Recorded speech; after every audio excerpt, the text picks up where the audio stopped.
Okay, it is 6:30, so we will get started. Thank you for joining me tonight. My name is Mary Pat O'Neill, and I'm an independent college counselor in the Redmond area, and I volunteer my services with the Lake Washington Schools Foundation and was fortunate enough to create the Find Your Fit program with them. And tonight we're going to be doing College 101.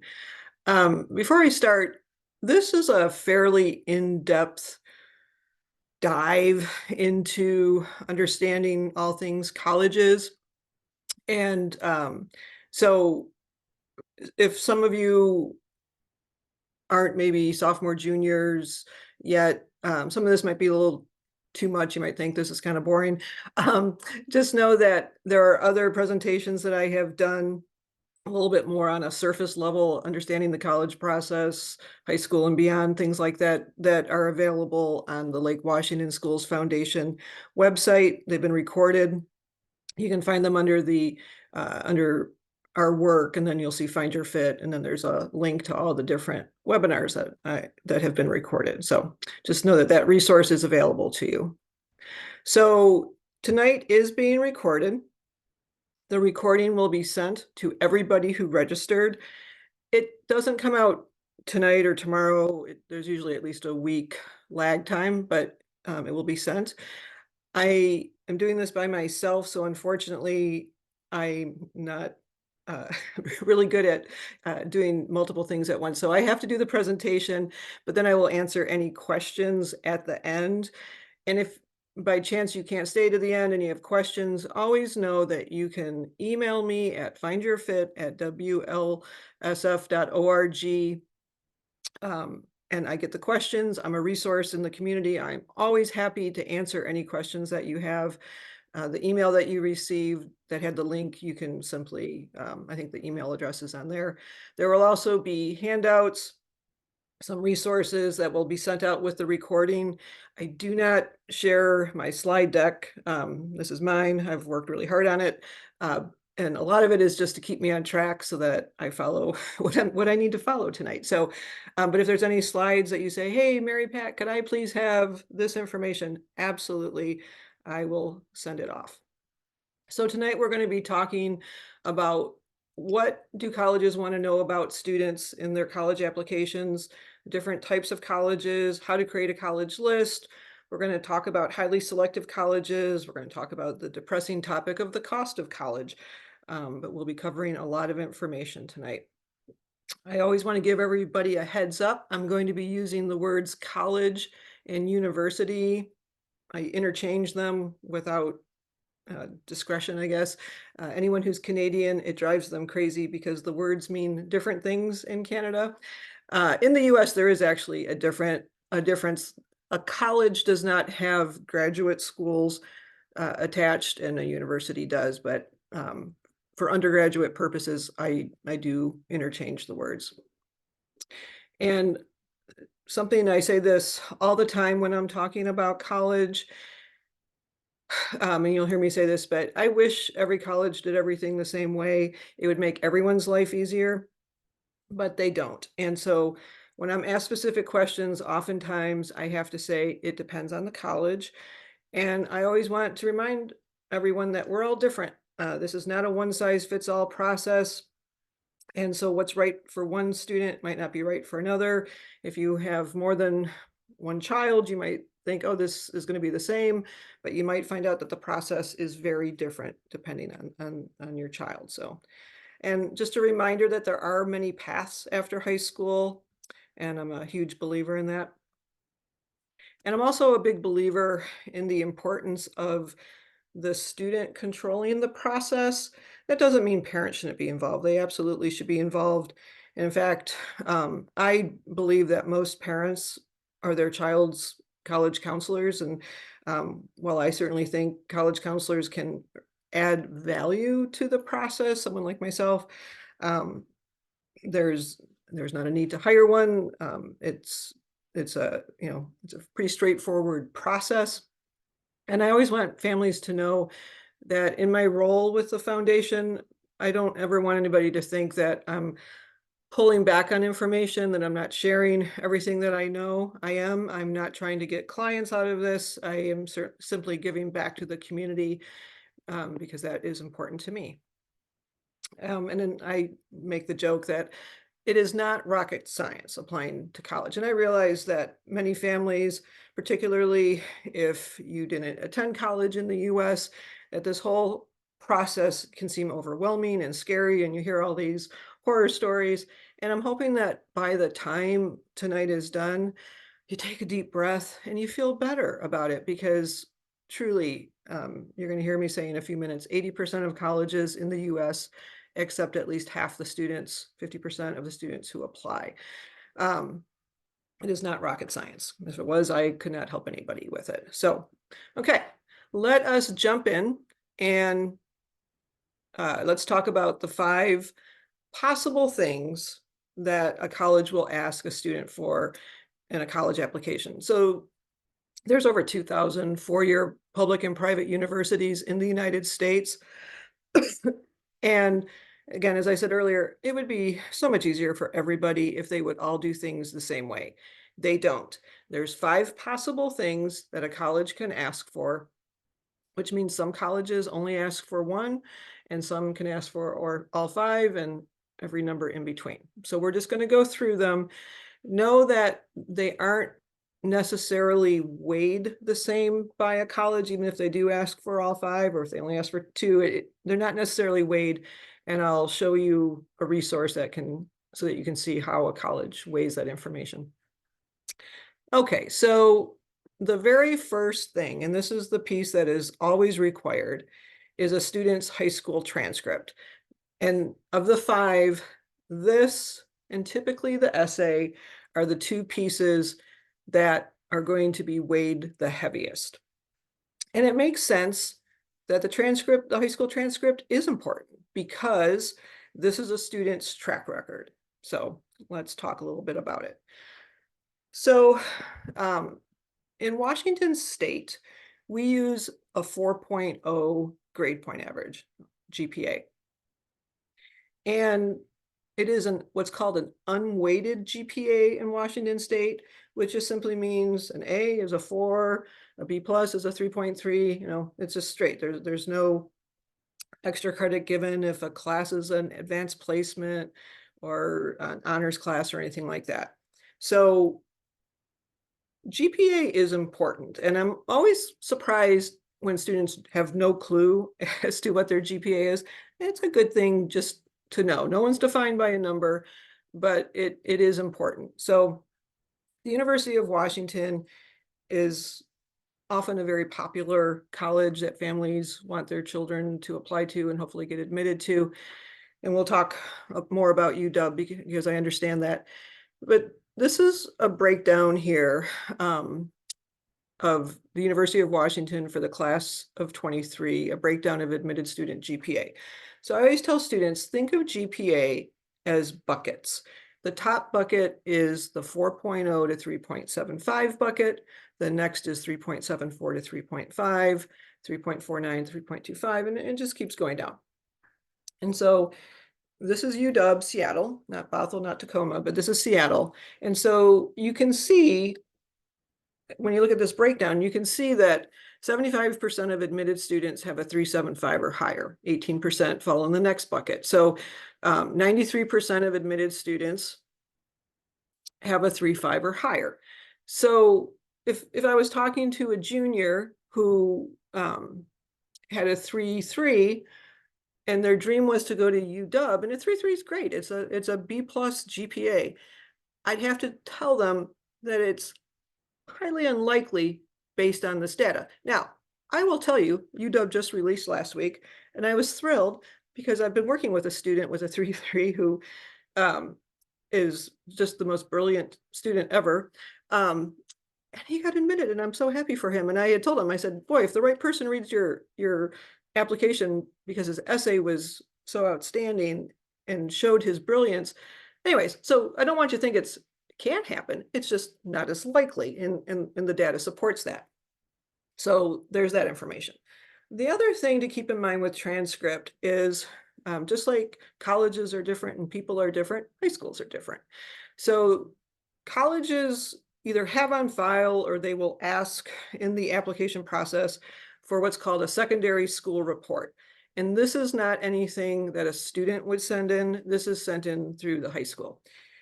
And it's basically a report card on the high school. So I have two children who went to school in the district. They're now adults.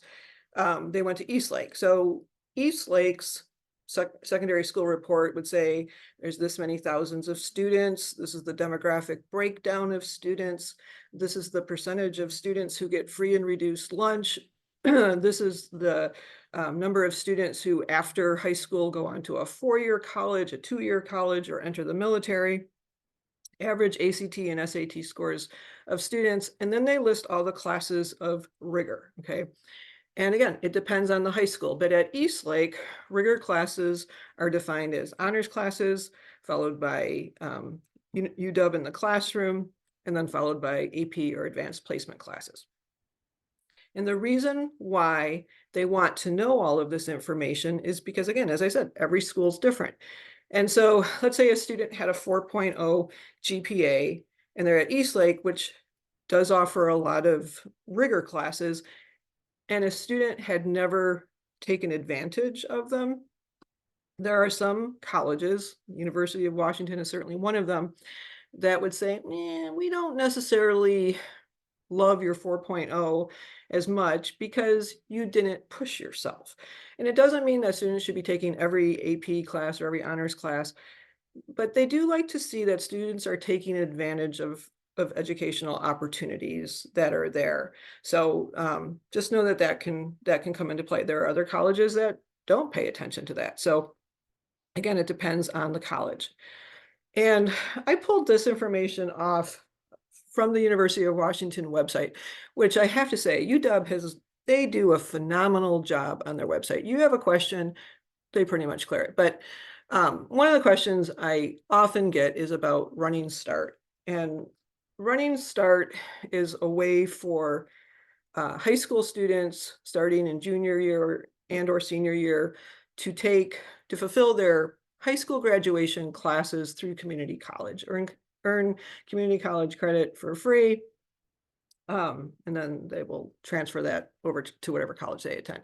And I always get the question, well, what does UW think about Running Start? So it just says, this is from their website. These programs are challenging and demanding, and we believe they provide excellent preparation for university study. And then they talk about college and the high school, which is the UW in the classroom classes in the Lake Washington district. So anyways, they're giving 2 thumbs up. They support, they like them and all that. Then I found this. And again, performance is important at the University of Washington, and these are their indicators. An overall strong level of academic achievement as demonstrated by grades, depth and breadth and rigor of curriculum, taking advantage of college prep classes such as advanced placement, international baccalaureate, IB, Running Start, or college in the high school, or academic subjects beyond the minimum required. So that's beyond the minimum graduation requirements. UW likes that. Taking full advantage of the senior years. So that means still pushing themselves, doing well academically, not taking 5 PE classes, things like that, and demonstrating a positive grade trend. So that student that I mentioned who had a 3.3, his grades were going like this. And he explained what had happened earlier. And again, I was really glad that somebody had paid attention to that. And then it says, the UW does not weight or prioritize one model of college level course over another. Comparable coursework completed through AP, IB, Cambridge, Running Start, and college and the high school are viewed equally for admission purposes. So again, that is off the UW website. However, balance is important. So I work with students, I talk to students through the foundation, and these kids are wanting to take 5 or 6 AP classes in 1 year. I think that is excessive. It's not healthy because it doesn't leave them time for other things. Sometimes parents will say, well, I don't I didn't want them to, but they chose to. And I got to say, come on, parents, be the parent, and you can say no on this. And it's about balance. It's my understanding that once once a student has taken 5 AP classes throughout their high school uh, you know years, that's on the form that the counselors fill out for colleges. They have maximized their rigor. So it's all about balance, and it's also about following interests. Sometimes I'll talk to students and they're like, I'm going to take AP Chem. And I'm like, oh, well, that's interesting. Why? Well, because I think like I should, but they have no interest in science. And it's just like, follow your interests. The way humans work is if we're interested in the subject matter, we're always or usually willing to do the harder work that's involved. So just know you don't have to maximize every year. My own kids never took an AP class till junior year. Again, they're a lot older, but just know you. I just want to stress that please don't overdo it because there are four possible things colleges look at, and you want to have time for other things in your life besides just academics. And just know on college applications, most college applications, there's a section to explain any special circumstances, if something's happened, if a student wants to explain, I had a student explain why they chose to do Running Start, versus staying at their rigorous high school and all that. So just know that there's spots on the college application where students can explain things. Okay, so that was the high school transcript. And as I said, for most colleges, that is going to be one of the main things that they weight in the admissions process. So now let's get to standardized test scores, which is the ACT and the SAT. So this is an area that has changed a lot, continues to change. Who knows where it's going to be right now? I mean, I'm working with a class of 25, 24 is done. So prior to COVID, most colleges required standardized test scores. That changed with COVID, and quite frankly, in the West Coast, colleges that's still the rule.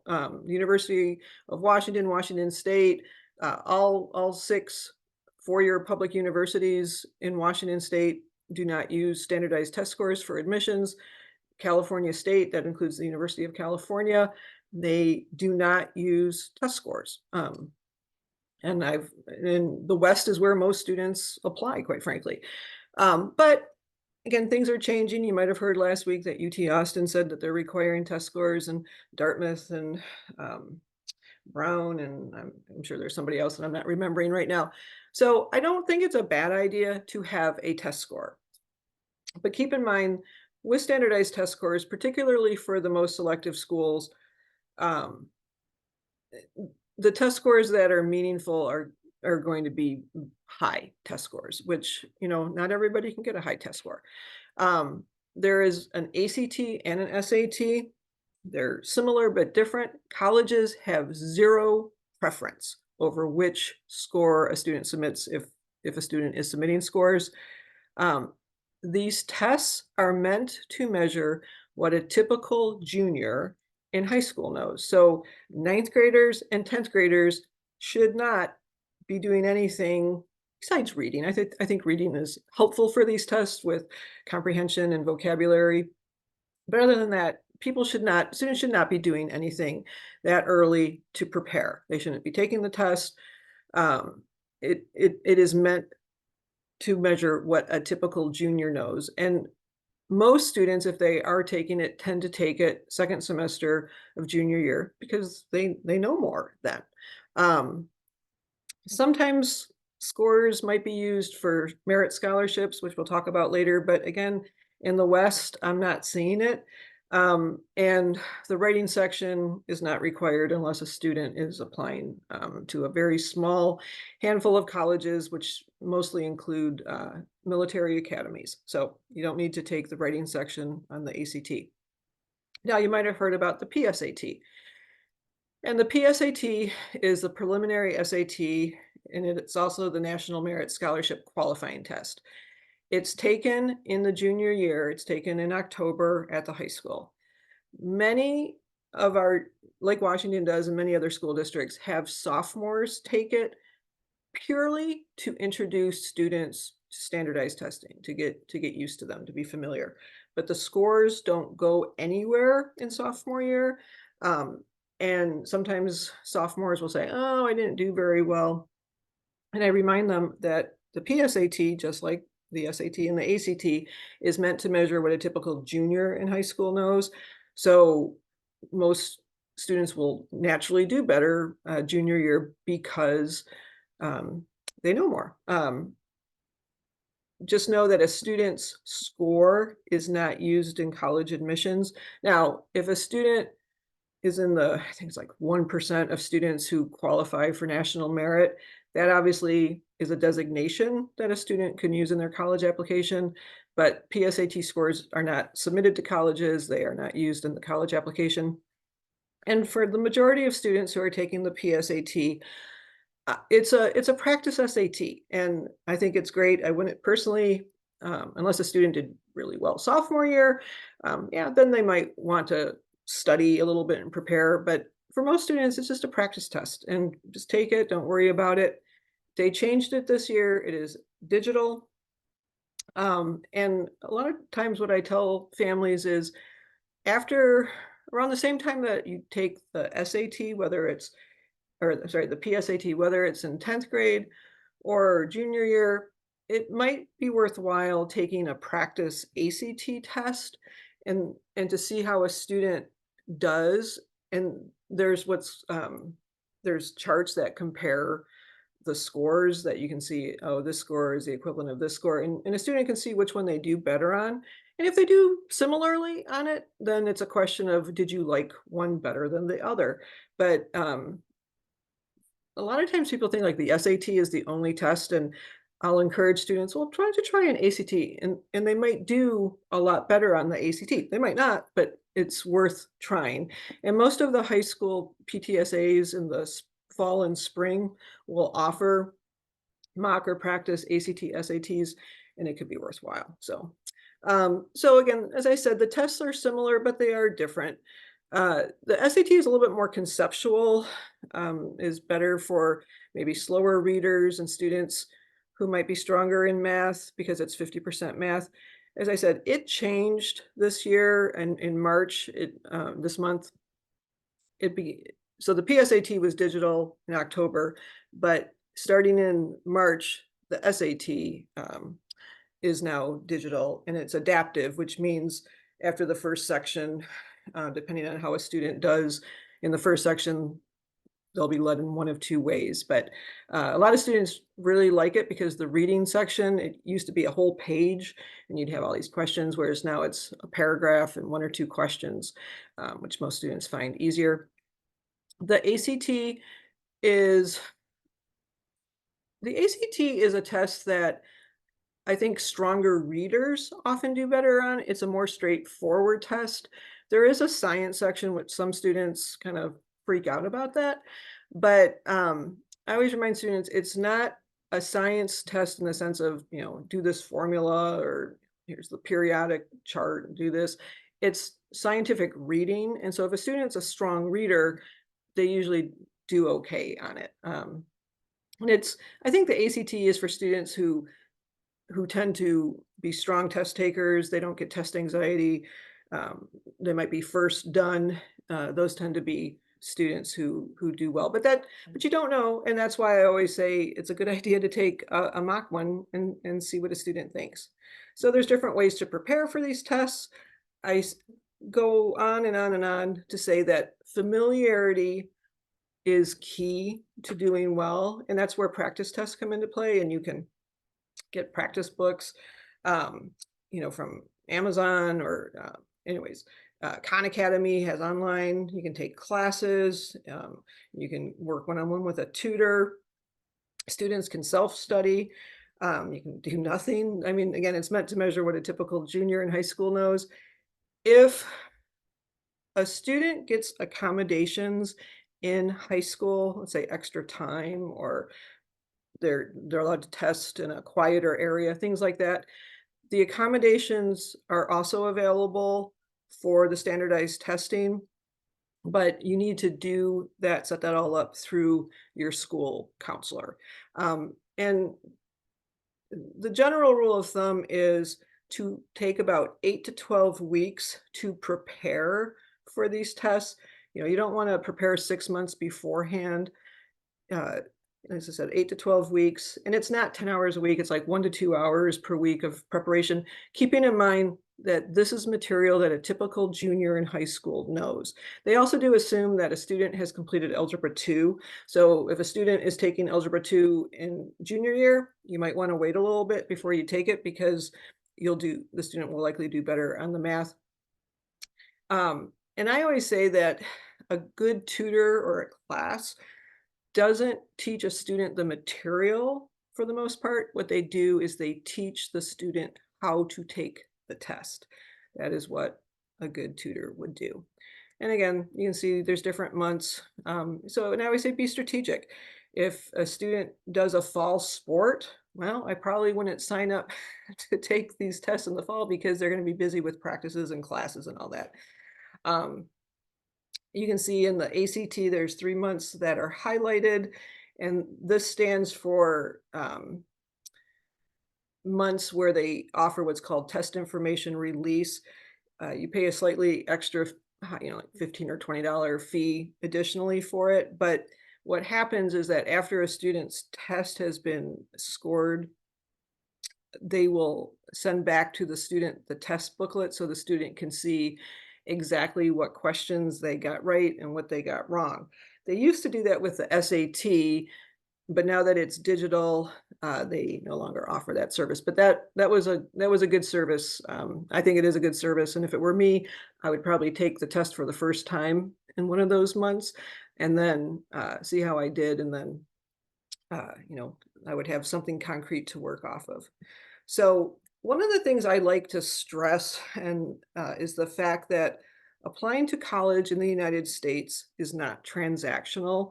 And I think a lot of families might think that it is. And what I mean by that is it's a 4.0 doesn't guarantee anything. A test score doesn't guarantee anything.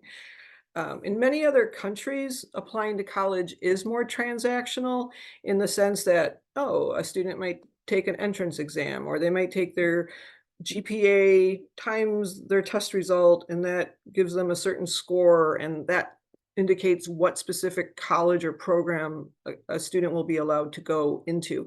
It doesn't work like that in the United States.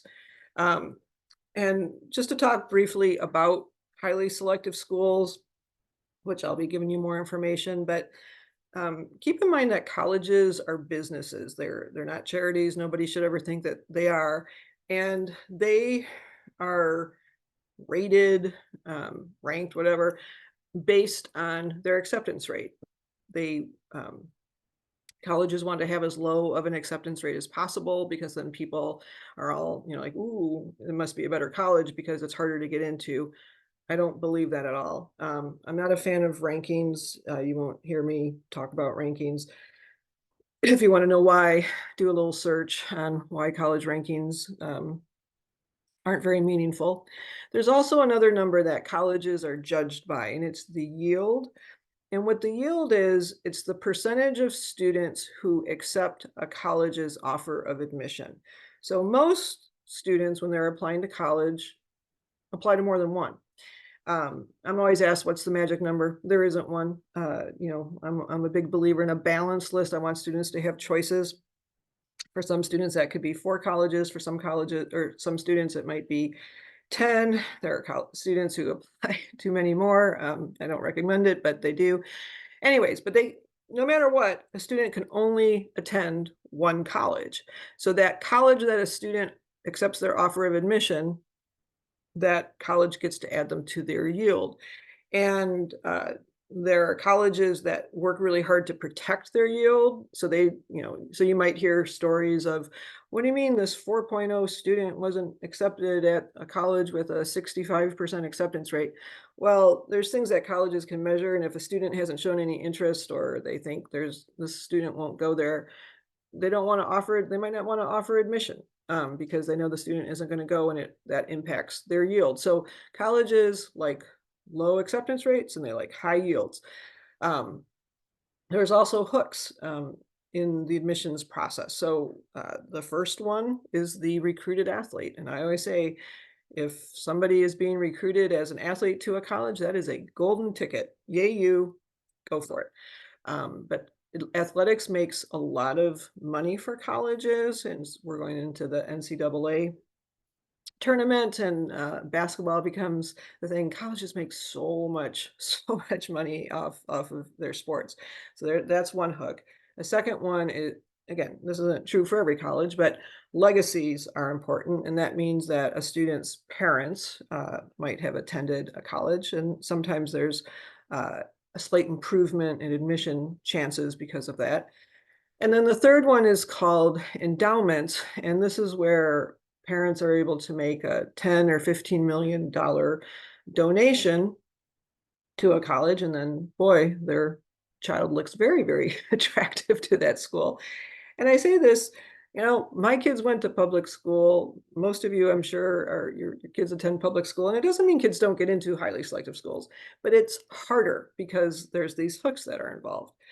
Another thing we're going to be talking about, merit scholarships, and in our area, we have so many bright students, and I love to see students get scholarship money, but the highly selective colleges typically don't give merit scholarships because they don't have to. Merit scholarship is a way to entice a student to attend a college, and highly selective colleges don't need to do that. And then the other problem is where we are. Seattle is a very strong market for high school students. We have all these technology companies with very smart parents who have very smart children. I know, because I work with a lot of them. And I'm just amazed at how smart these kids are. And colleges cannot accept all the really smart college students who apply. They just don't have room for them. And that's true for the University of Washington. They just don't have enough space, and they have to spread out their acceptances with different high schools and all that. So you just got to keep that in mind when you're creating your college list. And I just updated this last week. This is, just I think it's hard for people to conceptualize what a 3% acceptance rate, a 5% acceptance rate is. And so this is from this year. So this is for fall 24 admissions.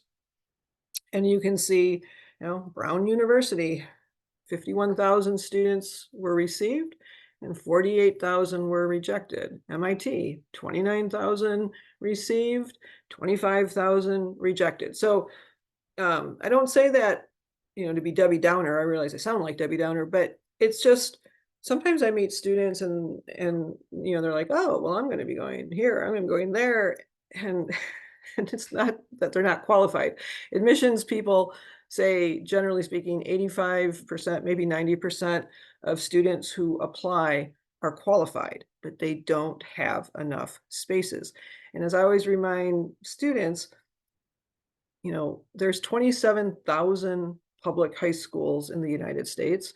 There's 10,000 private high schools. And while they might be wonderful students and very strong, but kind of get a sense of who else is out there. They're not the only strong students. So, and I just want to just remind everybody that it is not a lottery. Sometimes I see posts on social media where parents are saying, well, it's a lottery. It is not a lottery. It is not a lottery for the highly selective schools. Um, and I'm not going to necessarily go through this, and I didn't update this one. I made this slide a year ago, but it's amazing how selective colleges have become over the last 30 years. So you can see, at Yale, 1992, 22 years ago, or sorry, 32 years ago, almost 22% of students were accepted, and in 2022, 4.5%. And look at the growth. You had 11,000 applications in 1992 and 50,000 in 2022. Columbia, 28% to 3.7%, 6,000 students to 6,000 applications to 60,000 applications. And there are a lot of reasons for this, for the growth and all that. But I just say this because sometimes parents will say, well, I didn't get into, whatever, UPenn or whatever, and I want my child to vindicate me and get in. And I just hate that pressure being put onto students because it's a different world and things have become much, much harder. Um, so one of the things when a student will say to me, well, I'm going to get into whatever highly selective school, UCLA, Stanford, USC, Harvard, whatever, I always ask the question, help me understand what it is about you that will earn you a spot in these colleges. And, a lot of times a student has a 4.0 or close to it, has taken classes of rigor, and they may have very strong standardized test scores, which is great. But again, most of the students who are applying to these schools have that. So that leads us into the third possible thing that a college can ask for, and that is a student's high school activity list, which basically a college, it's similar, I guess, to a resume, a little different format, but colleges want to know how a student spends their time when they're not in school and they're not doing homework. And these are the different categories that activities can fall under. So some students are really involved in their high school, but there are some students who don't like that, and that's okay. Some students are involved in community activities. Some students do sports. I'm often asked, my child doesn't do sports. Can they apply to college? Yes. No one has to do sports. It could be through a religious organization. There's Colleges do typically differentiate between extracurricular activities and volunteer activities. And sometimes people worry about volunteer activities. Now, in the Lake Washington School District, there is not a community service requirement. Some school districts do, but we don't. And I always say, you don't have to do this 40-hour-a-week volunteering. What's a student interested in? If they love sports, let's say they love to play soccer, maybe they volunteer to to be an assistant coach for, for an elementary school level soccer team or something. Or if as a family, what are your values? Maybe you care about the environment. So maybe once a month for an hour or two, your family goes and does, a park or beach cleanup or something like that. Um, those are volunteer activities. A student can have a job. They don't have to. They can have hobbies and special interests. And students can also talk about any awards that they have won through their activities. So I I get excited, I guess, about activities because I think it does help a student differentiate themselves. But so, if a student is, has got a, strong, has done well academically and maybe has a strong test score, as I said earlier, that's not uncommon where we live. So the student's activities can help differentiate. We'll talk more about specific college majors, um, but sometimes a student's activities can help prove that they deserve a spot in a specific major. Maybe it's nursing or computer science or engineering. More importantly, I think activities can help a student learn if they're on the right track. Again, if I was working with a student who was interested in becoming a nurse, but they had no exposure to healthcare, I would worry about them. Not only because they might not be admitted, but I'd want them to learn before they start that process. And I'm often asked, "Oh, I did something for 2 years, ninth and 10th grade, but I don't wanna do it anymore. Is that okay?" Yes, it's fine. Again, try to be involved in something, but if something, either you just don't have the time for it anymore because maybe your classes are getting harder, or, it just doesn't bring joy, you can drop it. It's okay. I've said this for years, but I specifically say it even more now, given the state of standardized testing. I think activities can be more powerful than trying to improve a test score, and depth is better than width. Sometimes I meet students who do 20 plus activities, super broad but not very deep. Colleges would actually prefer depth and to see that a student goes deep into something. It is a working document. This will be one of the resources that I send. It's just a little Excel spreadsheet. The format's not important at this point, but colleges want to know the hours per week and the weeks per year that a student spends in an activity. They want to know what grade level that they've done an activity. And again, this begins in ninth grade. I recommend the students start it early. Don't wait until fall of senior year when you're working on your college applications, because it's really hard to remember everything that you've done. And then eventually, when a student completes their college applications, they're asked to put these activities in order of importance to the student, not to the college. And, again, does every activity have to be career oriented? No, not at all. If you like, whatever, making film or um, doing a blog or making bullet journals, whatever, go for it. But if you have a sense that you are interested in something, again, I do think it can be beneficial to have some exposure into an area that a student wants to study. Um, and so many colleges use a platform called the Common Application, which we'll talk about a little bit more. But just so you guys know, you're not given a lot of space to talk about your activities. They only allow 150 characters to describe them. And so I always tell students that when possible, because it's not always possible, but to think of their activities and describe them in terms of problems solved. What problems did the student solve through their activity? Was there an impact that they made? Maybe they increased the maybe it's a computer science club and they were able to increase the female participation by 50% when they were in charge of recruitment or something like that. And did an activity lead a student into a direction? Like, oh, because I did this, I learned I wanted to do that. That can be very powerful. And please don't do anything to look good to a college. It is transparent, it's fake, and and you know, it doesn't work. So please don't do that.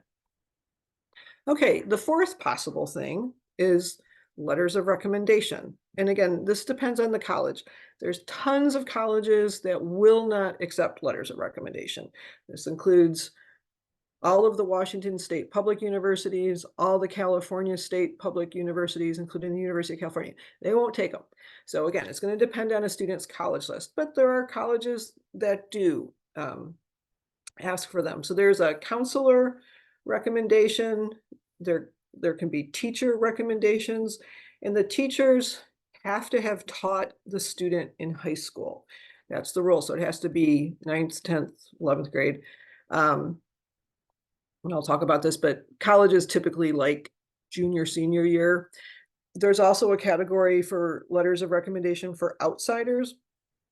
And again, this depends on the college as to what they will allow, but it could be a coach, it could be a boss, it could be um, uh, an arts teacher, it can be a peer. There's different categories.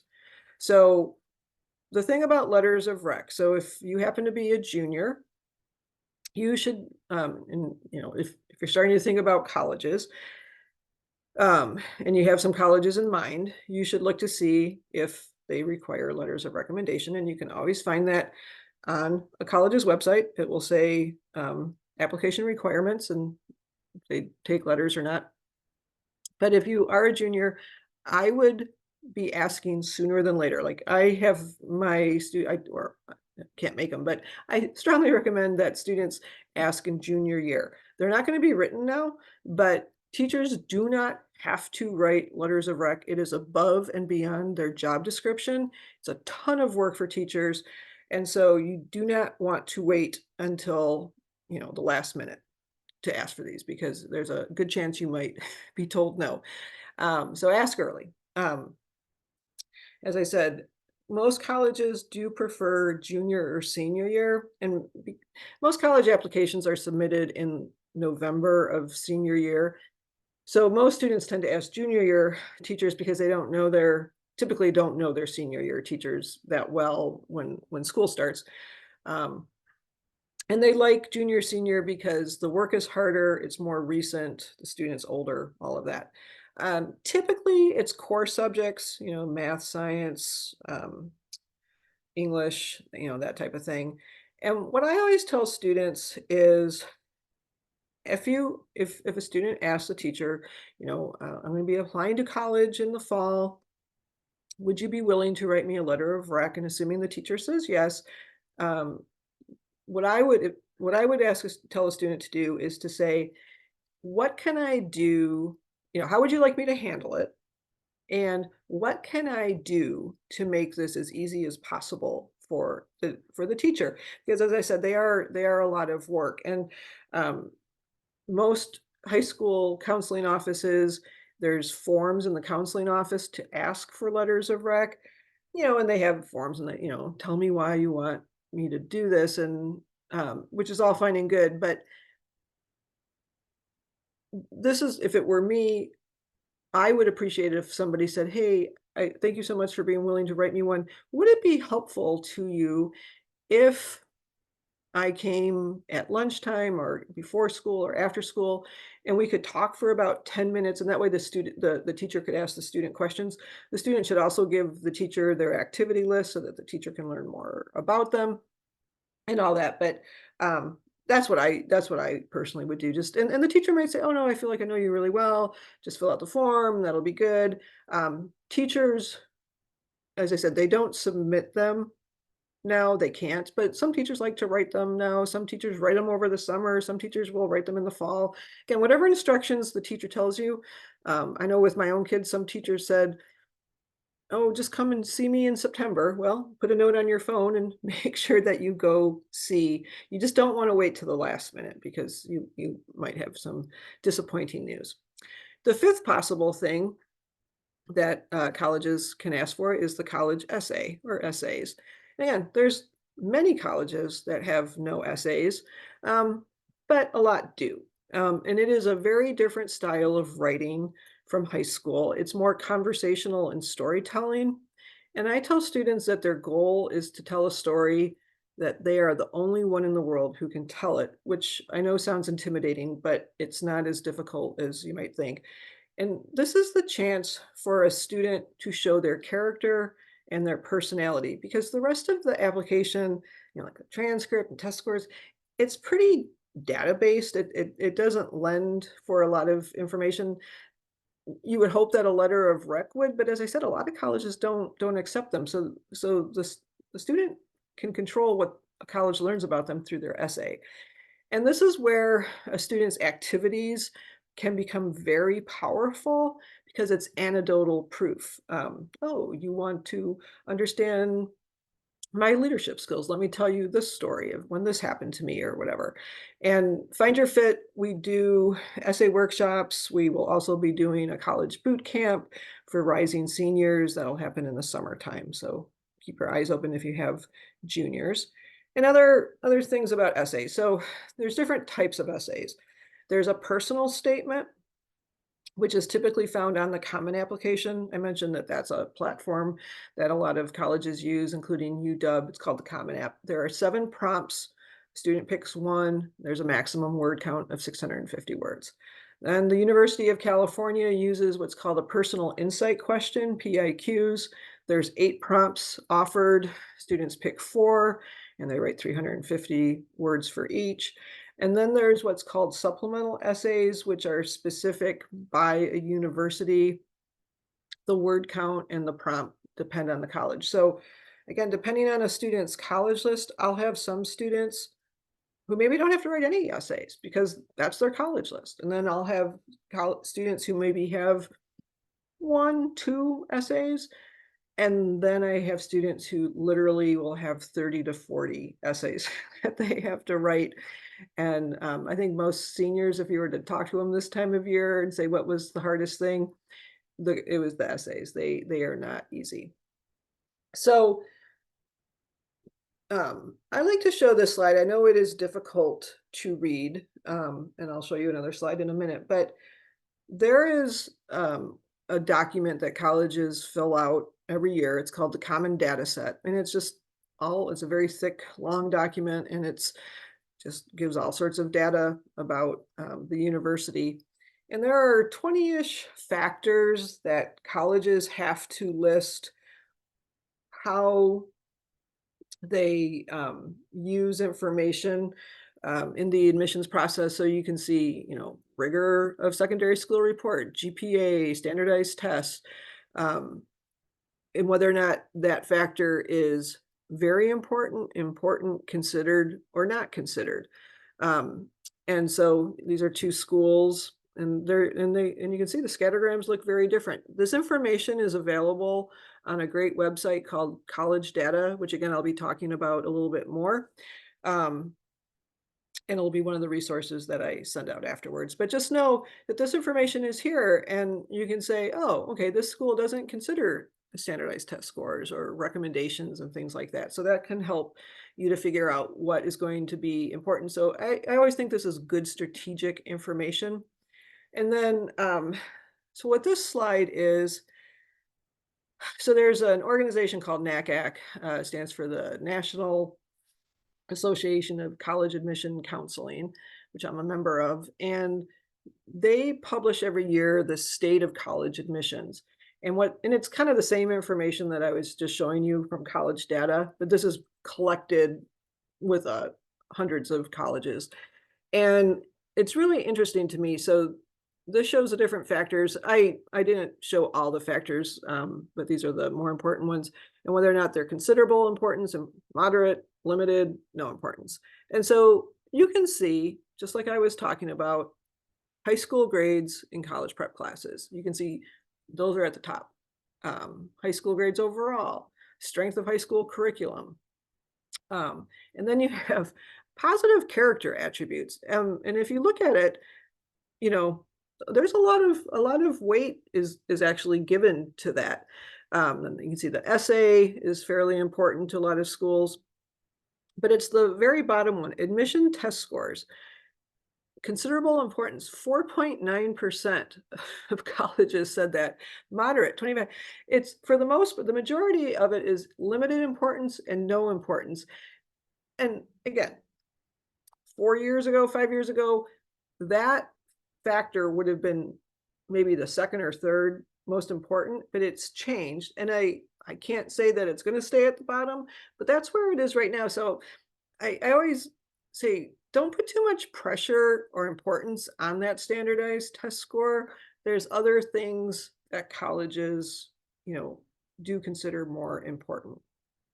So as far as a timeline, first we have the transcript. For most colleges, it's going to start in 9th grade. There are some colleges that only consider 10th and 11th, but I don't want to muddy the waters here too much.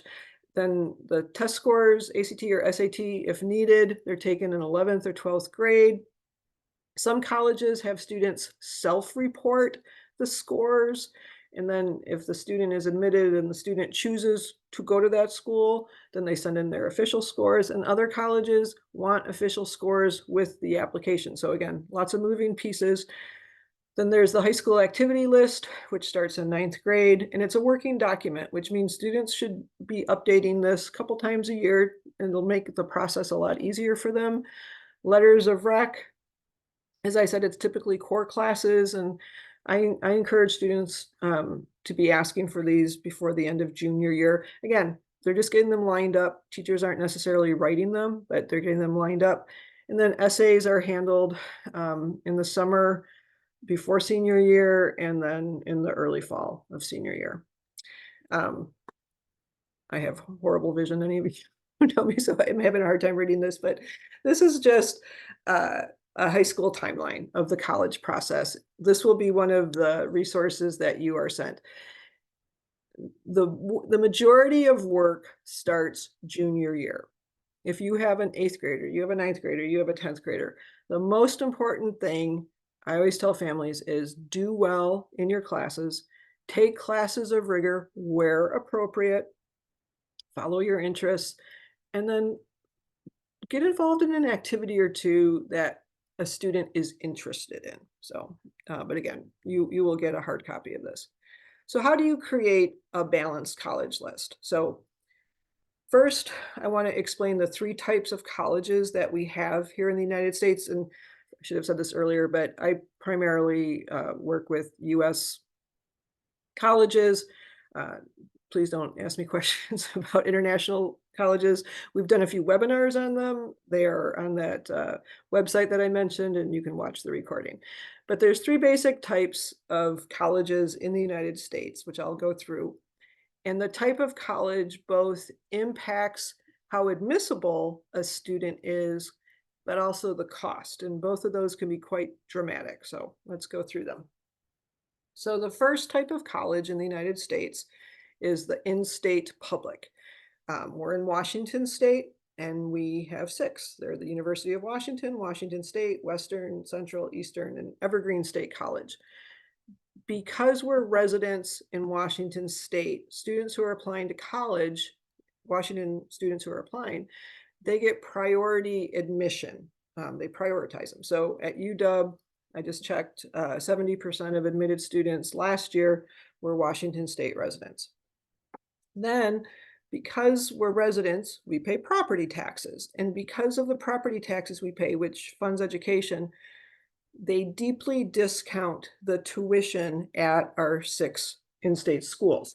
So while it's not cheap, UW and Washington State are the most expensive at about $12,000 a year, just tuition, not room and board. But when I talk about the other numbers, you'll see why, relatively speaking, it is less expensive. And that's why so many parents typically do want their kids to go in state because of the cost factor. It's hard to beat in-state tuition. The second category of schools is the out-of-state public. And this is tricky for me to talk about because I have to speak very generally, and I'm talking about 49 states. So first of all, you're not a resident in any of these 49 states because you live in Washington. So because of that, you've lost the priority admission. The second thing, because you're not a resident in these other states, you don't pay property taxes there. And so you lose the tuition discount. As a general rule of thumb, non-resident or out-of-state tuition is 3 times in-state tuition. So, you know, if an in-state tuition is $10,000 and it's an out-of-state, again, it should be about 30. Again, it depends on the college.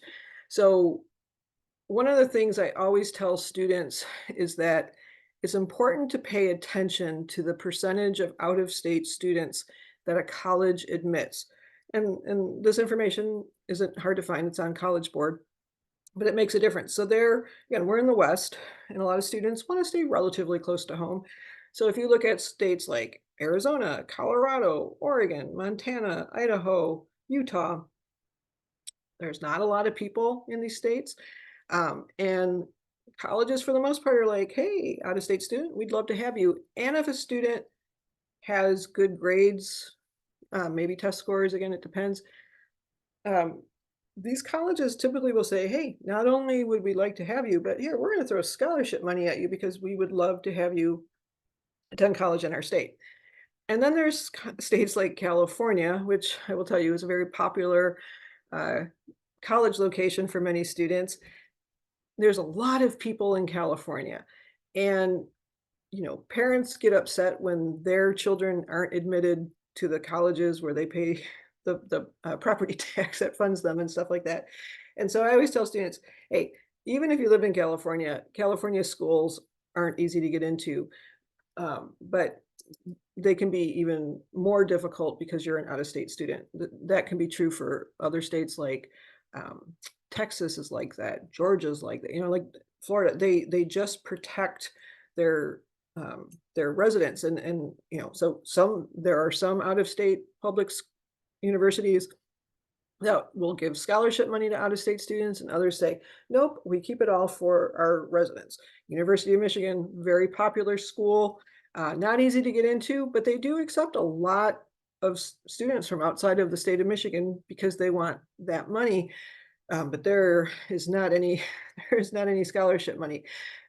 University of California, again, I'm not saying kids won't get in. It's not easy to get in, but they're not you're going to be paying a lot of money to be attending those schools. So again, different factors that you got to take into mind. And then there's private universities, which are not funded through property taxes. So typically, where a student lives may not be as important.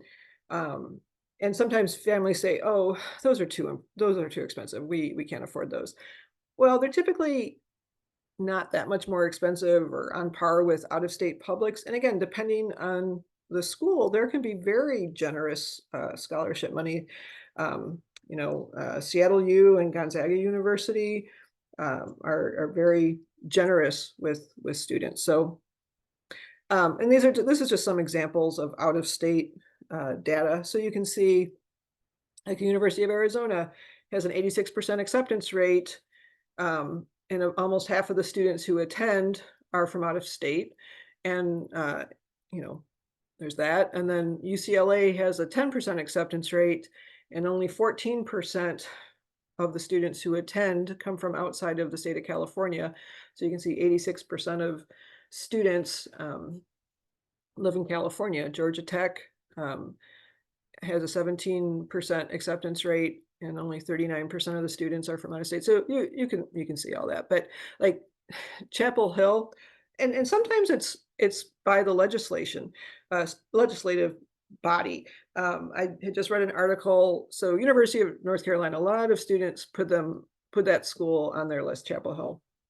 But they have state laws that the universities have to have a certain percentage of students from North Carolina, and if they don't, they get penalized, and so it's just really hard for students. Texas, oh my gosh, Texas is so protective of their residents. It's just really hard. Only 9% of the students who are admitted to UT Austin come from outside of the state of Texas. Again, it doesn't mean a student can't apply, but you don't want all your colleges to be ones where, as an out-of-state student, it's just really hard. Um, so I always remind students to know their data points. This would be, what's your cumulative GPA? Have you taken classes of rigor? Do you have standardized test scores? I'm hoping eventually I'll be taking off the impact of COVID, but COVID is the gift that keeps on giving, and students, I'm still seeing impacts from COVID on grades and things like that. But just know the data points. Data is important. And there's tons of college search sites. Here's a bunch of them. You can just in your search engine type in, college search sites. The ones I use College Board a lot, and there's other ones, Peterson's and College Scorecard and things like that. But use whichever one you like. It doesn't really make any difference. But what happens when you go to a college search site is that there's different factors that or filters, I should say, that you will fill out, and then based on what you put in there, it'll spit out a list. And you can see them, acceptance rate, whether you're looking for a public or private. You can look at the cost, the different sizes of colleges, geographic location, a setting, urban, suburban, rural. Is it a commuter or residential college? And this is important. Sometimes students don't realize that a school is known as a commuter college. And all that means is that the majority of students don't live on campus, that they leave at the end of the day. And most students are looking for more of, at least the ones I work with, are looking for more of the traditional college residential life. And if all of a sudden all the students go home every weekend and you're like, so pay attention to that. Whether or not they have the majors, we'll talk more about majors. Students typically don't have to know what they want to major in. They don't have to necessarily make that commitment. But if a student thinks they're possibly interested in something, I personally would make sure that a school offered it, or else there might be a transfer in the student's future, which isn't the end of the world, but it is disruptive. Class size, if there's certain activities, some students are really into collegiate sports. Some kids want Greek life. Some kids want Mock UN. Some kids want a Bollywood dance team. There's all sorts of different things. Support programs.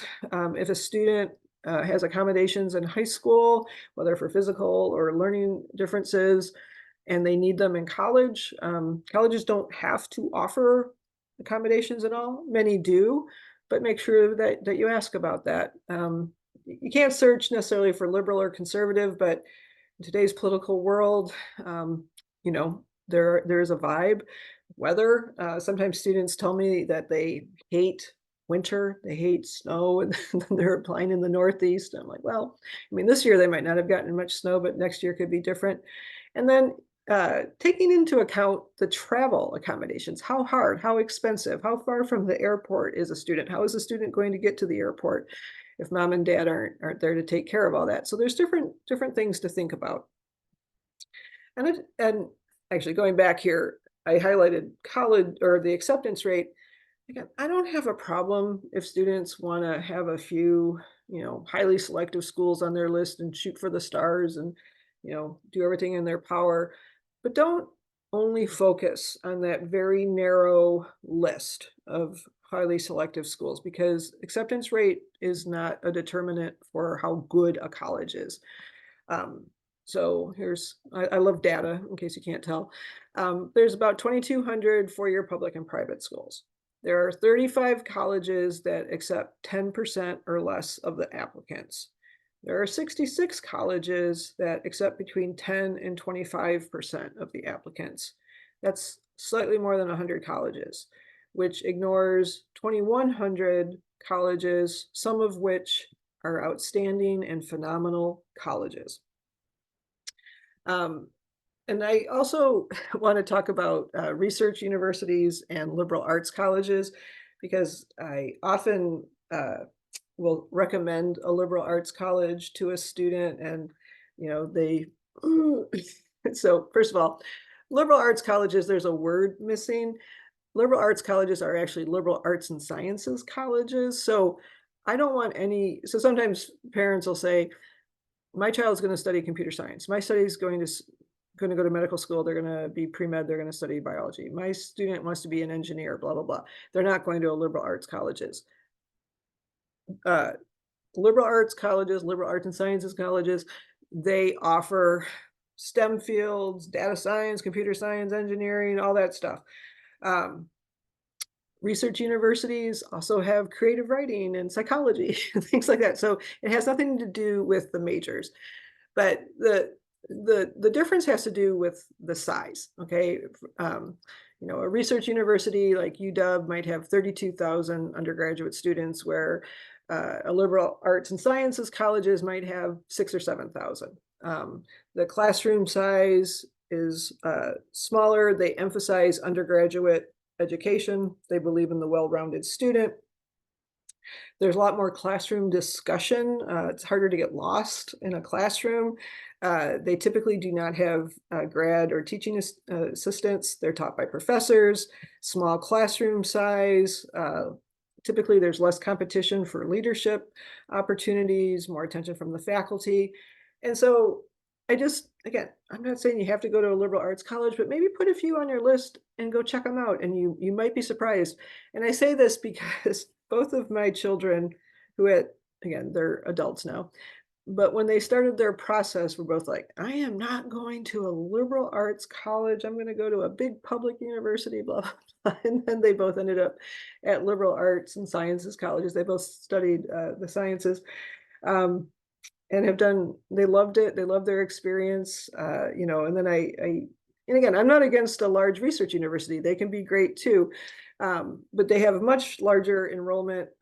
They offer graduate programs, which the liberal arts colleges typically are very limited with their graduate programs. They have large lecture classes. They use teaching assistants.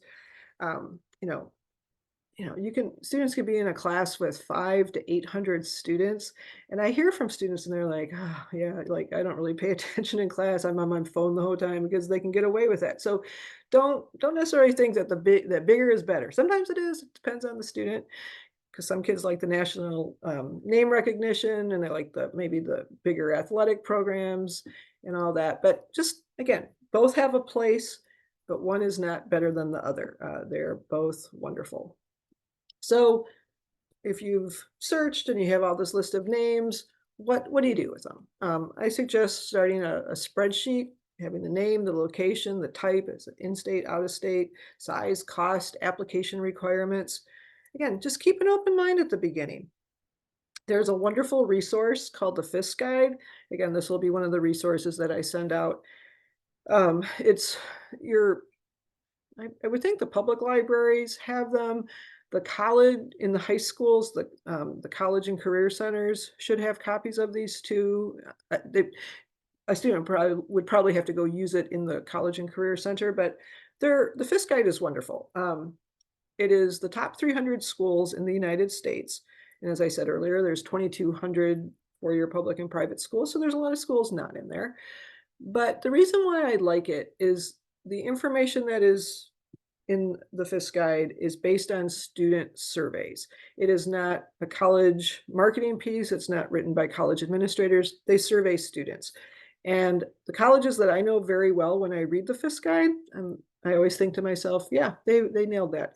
So they'll talk about the academic part of the college. What are the professors like? What's the class size? What are the strong majors? Do students support each other, or is it kind of a game of Hunger Games, type of thing there?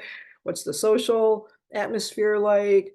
Do you have to be in Greek life? What are the dorms? Do kids go home on the weekends?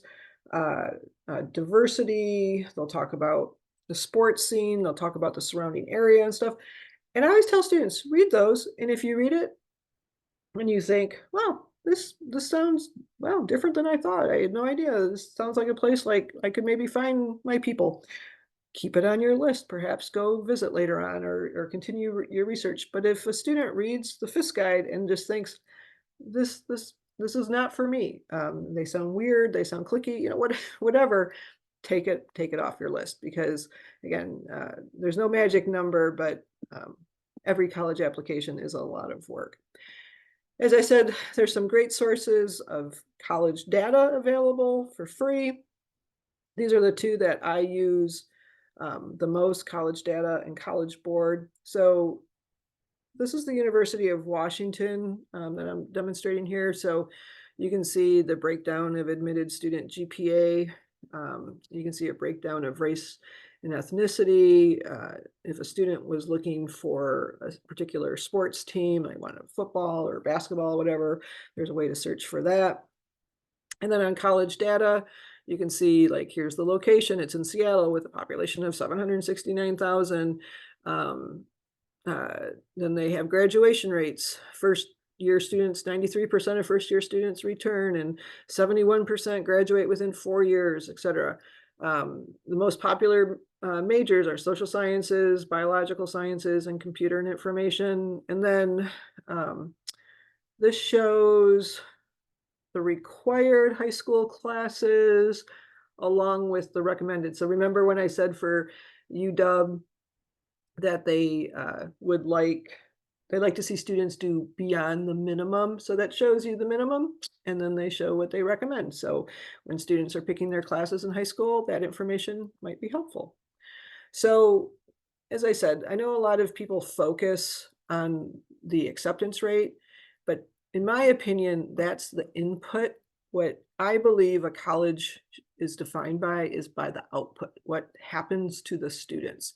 And it's my always joke that no family has ever said, "Hey, Mary Pat, find me a bad college." I want the bad college. No one says that. Everybody wants a good college. And there's more than just the acceptance rate. So what do I look at? I'm a big believer in looking at the four-year graduation rate.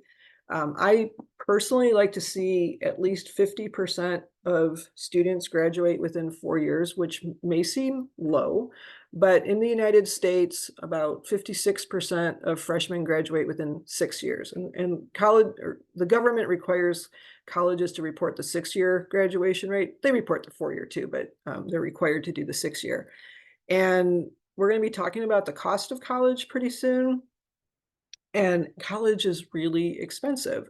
And I'm a firm believer in birds of a feather flock together. And I always felt if most kids graduated in 4 years, my kids would graduate within 4 years. And I was right. Um, and as I said, 50% is a good rule of thumb.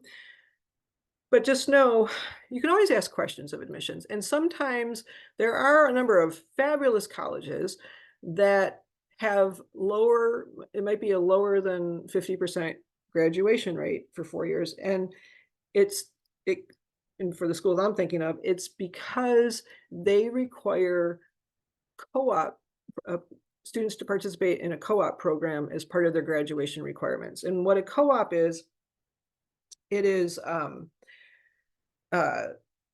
a student has to be employed in their field, okay? Like they are working. If they're studying business, they're working someplace having, a co-op. If they're computer science, whatever it is, they are working. Typically it's 2 semesters or 2 quarters, depending what the school's using. And students are paid for it and they're paid the going rate. So a lot of students can make a lot of money during that time. Um, you don't pay tuition typically for a co-op at all, so it's not costing that. But students can't graduate in 4 years because they have their classes that they have to continue. So if you see less than 50%, ask the question, why are your graduation rates? Now, it's also possible that their graduation rates are low because students don't stay. They leave, and if they leave, they can't graduate. So that might make you think that's the retention rate. Another reason could be that it's an overcrowded state school and students might have a hard time getting the required classes that they need. If a class is only offered once a year and they aren't able to get into it, it might take slightly longer to graduate. So just don't ever hesitate to ask the question. Um, do they have specific programs? Again, we'll talk about majors in a minute, but if a student thinks they might want to study engineering, make sure they have engineering. Does the cost work in the family budget? And cost is a really important factor that I don't think enough families talk about, which always amazes me. We'll talk about that in a minute. And then does the culture of the college fit the student? How does the student like to learn? Who are their peeps? Who are they looking for? Um, Colleges are like people and they have different vibes to them, and checking out, making sure that there's a match there. Um, I, I sometimes work with transfer students, and I'm not going to name the schools, but I've had some students go, "Oh my gosh, I'm in the middle of nowhere, in the middle of wherever, and I don't like this." But it's like, well, why didn't think of that stuff before you go? It's important. Other things to think about: surrounding area. Are there things to do that you like to do? What's the weather? If you need sunshine, or you hate snow, or whatever, or you hate the heat, I mean, pay attention to that stuff. How is the student going to get around? Are there cars available? Can you bring a car? Is there public transportation? How hard is it to get to the airport? When my daughter went to college, she was a 10-minute taxi or Uber or whatever ride from the airport. I felt great. I've had friends whose kids were a 2-hour shuttle or taxi or whatever, and those parents were always stressed out because they didn't know if their child would, get in the vehicle on time or miss their flight. Diversity, that's an important issue to a lot of kids. And diversity is measured by more than just race. Um, but, check that out. Food options. A lot of kids have, might be a vegan or have food allergies or whatever. Can they accommodate that? Are internships available? How hard is it to get them? Check out the career center of a college. Talk to, if a student's interested in a specific program, talk to the people in that program, the advisors, and ask about where are students getting jobs and how hard is it for them, to get internships, or who's hiring them. And if a student thinks, well, I want to come back to Seattle after I graduate, is that hard to do? Maybe all their relationships are in Florida or something. So there are just lots of different factors to take into account. So um, when I work on college lists with students, I will color code them and I call them a match, a maybe, a reach, or an extreme reach. And a match is, when I do it, a match is not a safety school. Um, I know that term gets tossed around a lot. A safety school, the way I define it, is a school that accepts everybody and nobody ever graduates. But a school that accepts 60% of students and whose graduation rate is better, four-year graduation rate is better than UW's and, things like that, that does not make it a bad school. It, look at all the different things. So this is UW, and I said this was a student with a 3.8 GPA. They'd taken rigorous classes, and I would tell this student, maybe. um, I personally will never, I won't tell any student that UW is, oh yeah, you're likely to get admitted, because UW just, sometimes their admissions is confusing to people. As I said, they just released. I've had students with the 3.3 who got in and I'm thrilled. And then I have students um, with much stronger, higher GPAs who did not. And they never tell you why. If a student was applying to computer science for UW, I would tell them it was a reach, and I tell that to every student. I don't care how strong the student is. It's just because it only accepts 25% of the students into computer science. So, but just go through and be like, okay, if it's an out-of-state public, you got to take, oh, okay, the school accepts 50% of the students. Oh, but it only accepts 6% of students from outside of the state. That changes things. So take that into account. So when you finalize a college list, keep in mind that there's no magic number. As I said, don't be afraid to reach out to departments. And if you're going to be touring, maybe see if you can meet with somebody in a program. Look at the FIS Guide report if it's available. Look at the data. Talk to students. Don't be afraid to talk to students. Look if there's certain clubs you might be interested in. See if you can find them on social media. Follow them. Maybe reach out to them with questions and things like that. Is it affordable? Does it work within your budget? Do they have the programs that you might be interested in? What's the campus culture like? Again, that's shouldn't be overlooked. And just know there is no perfect school. There truly is no perfect anything. So these are just different ways college lists can look. On the far left there, I've got the pyramid where, I like to see students have choices. There's nothing that makes me sadder than a strong student who all their schools are the reach schools. That's all that they've applied to.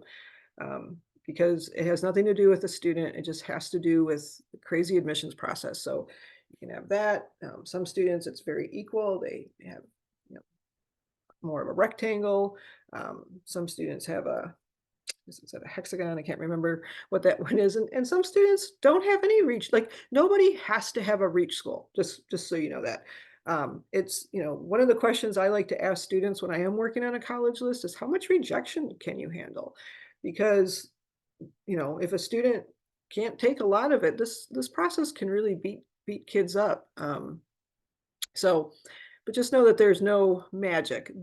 But you don't want this list because uh, you most students aren't going to feel very good when it's over with, because maybe all that they got into is one match and one maybe, and they just kind of threw them on there at the last minute, and they weren't really schools. There's wonderful match and maybe schools. There's wonderful reach schools too, but just have a balanced list so that you have choices. So now we're going to talk about the cost of college. I never liked this part, but unfortunately in the US, the system was designed where parents are expected to pay for college. Now, if there's any students out there, this doesn't mean that you say to your parents, hey, that lady on that webinar said that you're supposed to pay for my college. No, it just means that the government isn't subsidizing the cost of college like they do in Canada. If any of you are Canadian citizens, you should look at Canadian schools, because the cost of Canadian colleges, because it's subsidized, is so much less than what it is here for US schools. And not only, you know, what and parents need to think about not only about their ability to pay for college, but their willingness, because there might be other factors going into the family budget. You might have parents that you're taking care of. You might have 6 kids and they have to go to college too, or there might be medical bills that you're paying for. And so just, you know, think about the budget, okay? Because cost is an important part of the fit for college. And I talk about this all the time, and I'm always shocked in this time of senior year, even though I've been saying for a year and a half that, you know, these schools don't give any scholarship money, blah, blah, blah. And then the parents are like, well, where's the scholarship money? It's like there isn't any, or you didn't apply to those schools that would give that. So pay attention to the cost. Um, and every college on their website has what's called a net price calculator. Tuition is one cost, their, room and board, things like that. There are 2 types of aid that are given, from US colleges. Um, some colleges will give need-based aid, some colleges will give, merit aid. Again, it depends on the school. Merit aid is different. Merit aid is a tuition discount to attract students, and it's typically based on a student's academics. It's a kind of a reward. And as I said, have an honest conversation about college budget, set expectations, do your homework. Don't be blindsided by how expensive college is. Um, so this is a chart that I updated last week, and this is the annual cost of college. So you can see UW, just below 30,000 a year. Western's a little bit less at 23. Gonzaga is a private school, and they're known for giving strong merit aid, as is Seattle U, as is University of Portland, and other schools, University of Puget Sound. So, a student with a 3.8 might get $30,000 a year for 4 years. So just keep that in mind. UCLA, which is part of the UC system, UC is 67,000. There's no merit aid there. We're going to talk about WUI in a minute. So Colorado State is a WUI school, and you can see some reflecting the WUI tuition. So it's 38,000. Stanford's 82,000, and then Lake Washington Technical College, uh, is on par with community college. They have wonderful programs. Last week, I did a webinar with the director of outreach. That webinar is available, but they have students who might be interested in a Bachelor of Science in Computer Science. They offer about 14 four-year degrees, including computer science. So it's a lot more reasonable than some of the other factors out there. So WUI is always a word I have a hard time saying, but WUI stands for the Western Undergraduate Exchange. And you can type WUI in your search engine. It'll go directly to the site, but there's 14 states. Washington is one of them. And I mentioned earlier that out-of-state tuition is typically 3 times in-state tuition. For WUI, for schools that participate in WUI, out-of-state tuition for the non-residents is 1.5 times in-state tuition, so it's a huge cost savings. Unfortunately, it's not all the public universities in these 14 states. It depends, there's lots of qualifications, which I'll show you in a minute. Sometimes it depends on a student's GPA. Sometimes not every major is included. But it is a wonderful way for students who do want to go out of state to save some money. And here are some examples of WUI schools with minimum GPA. So Boise State is a 3.6 and 3.9 for nursing. Montana State, it's a 3.0, but Montana State's gotten a lot more selective for WUI.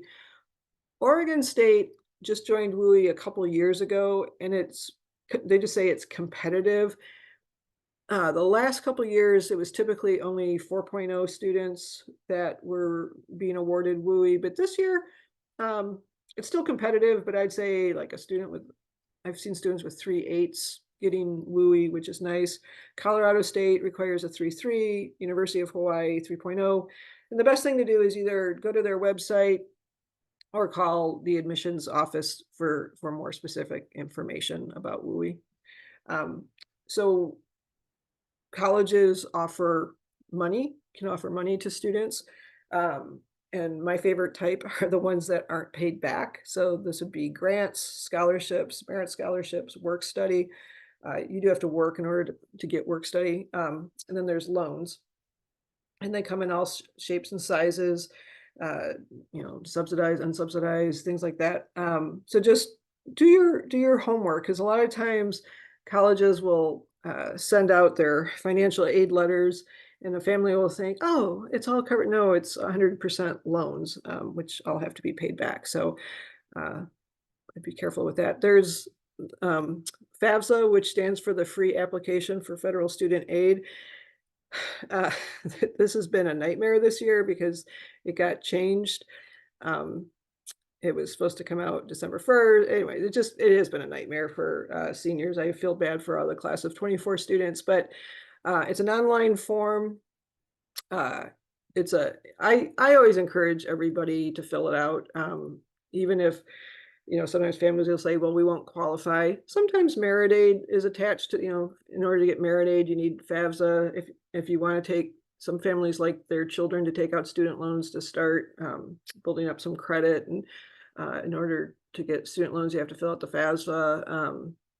If something were to happen in a family, maybe second or third year with the financial situation, there are colleges that if the FAFSA hasn't been filled out since freshman year, they won't adjust. So anyways, I'm not a financial planning college counselor.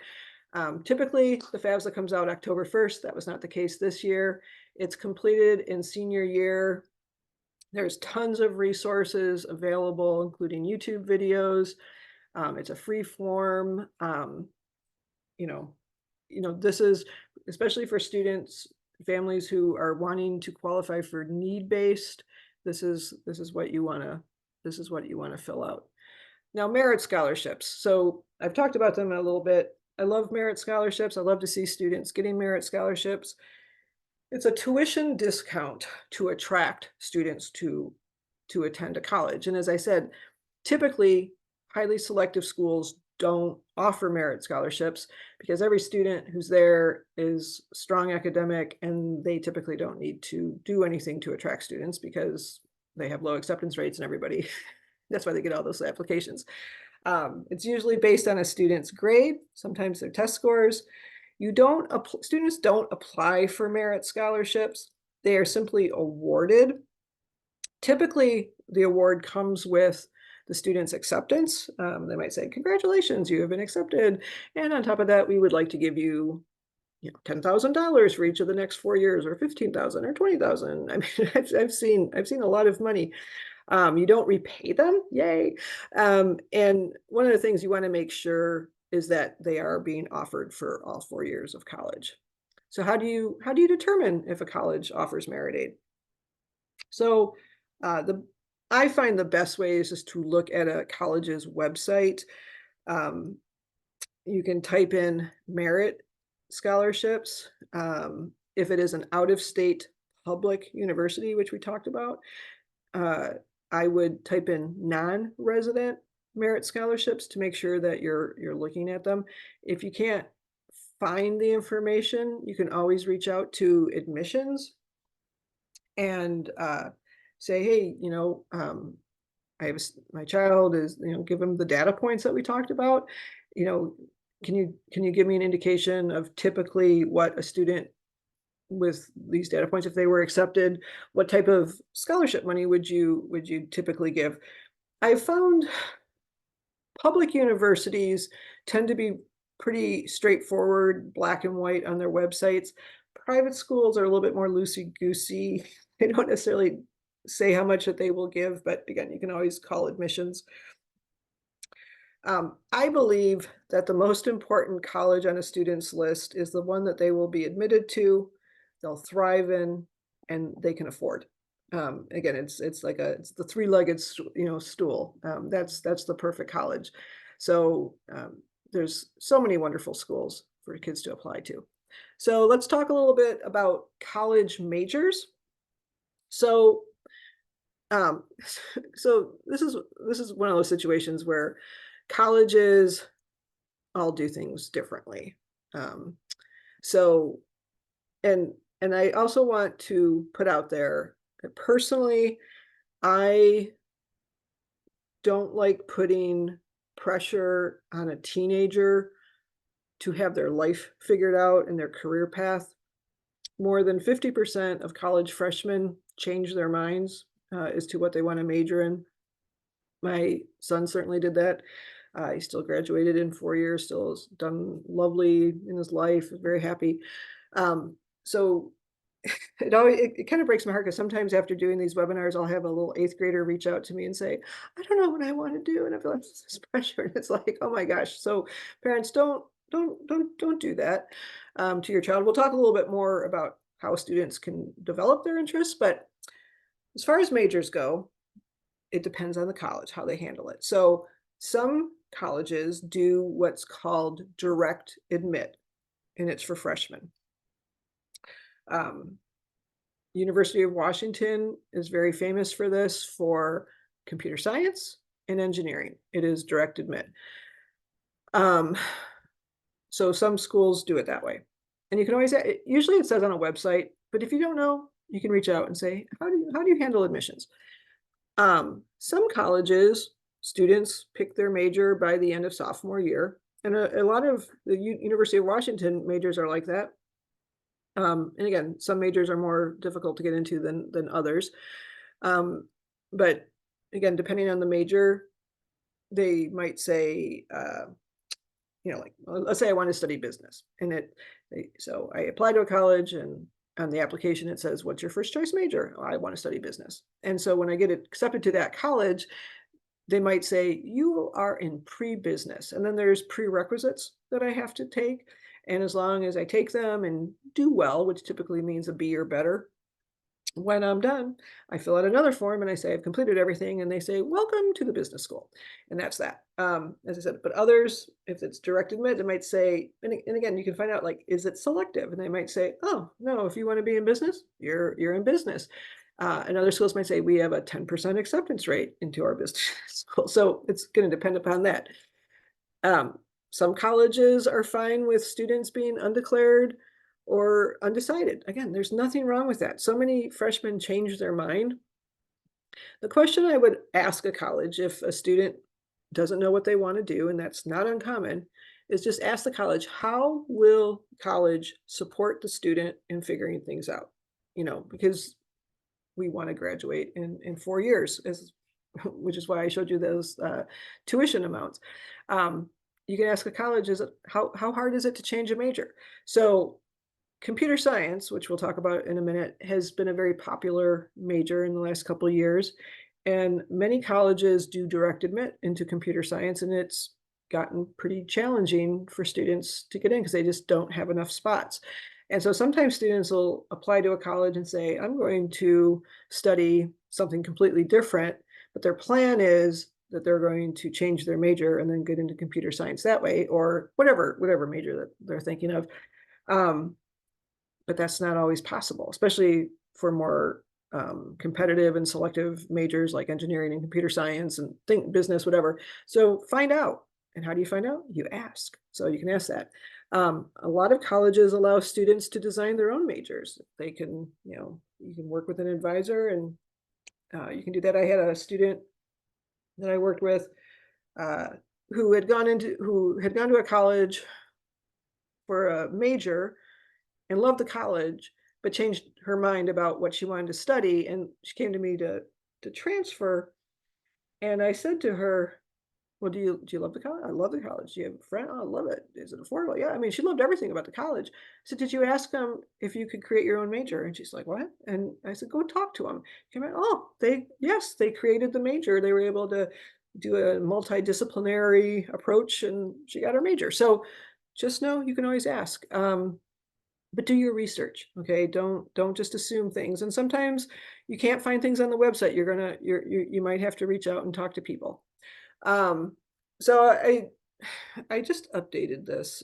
It's very hard to get information on acceptance rates to computer science programs. But I was able to find some information. I updated this. Some of these is a little, it's not the most recent, it's like fall 22, but you can see, like Carnegie Mellon has a 11% acceptance rate and a 3% computer science acceptance rate. Berkeley has an 11% acceptance rate and had a 4% computer science acceptance rate. University of Urbana or Illinois Urbana-Champaign has an overall acceptance rate of 59%, but the computer science program has a 7.5% acceptance rate. Purdue's got a 50% and a 29% acceptance rate. And then UW has a 54% acceptance rate and a 25% acceptance rate into computer science, which again is why I tell every student who's interested in computer science, doesn't mean you won't get in, but 75% of students are not accepted and they're all strong. So but there's some other schools that have great computer science programs, very strong programs. Colorado State, Oregon State, Gonzaga, Seattle U, University of Arizona, Washington State, lots of good programs out there. And there are majors that students can think about beyond computer science, engineering, electrical engineering, data science, robotics. You can read, but just know sometimes it's not just computer science. There's a lot of broader areas to go into. And then there's the pre-professional programs. But this means this is students who say, I want to go to law school, I want to go to dental school, I want to go to med school, I want to become a lawyer, I want to become a physical therapist, whatever. So medical school is a perfect example, or law school.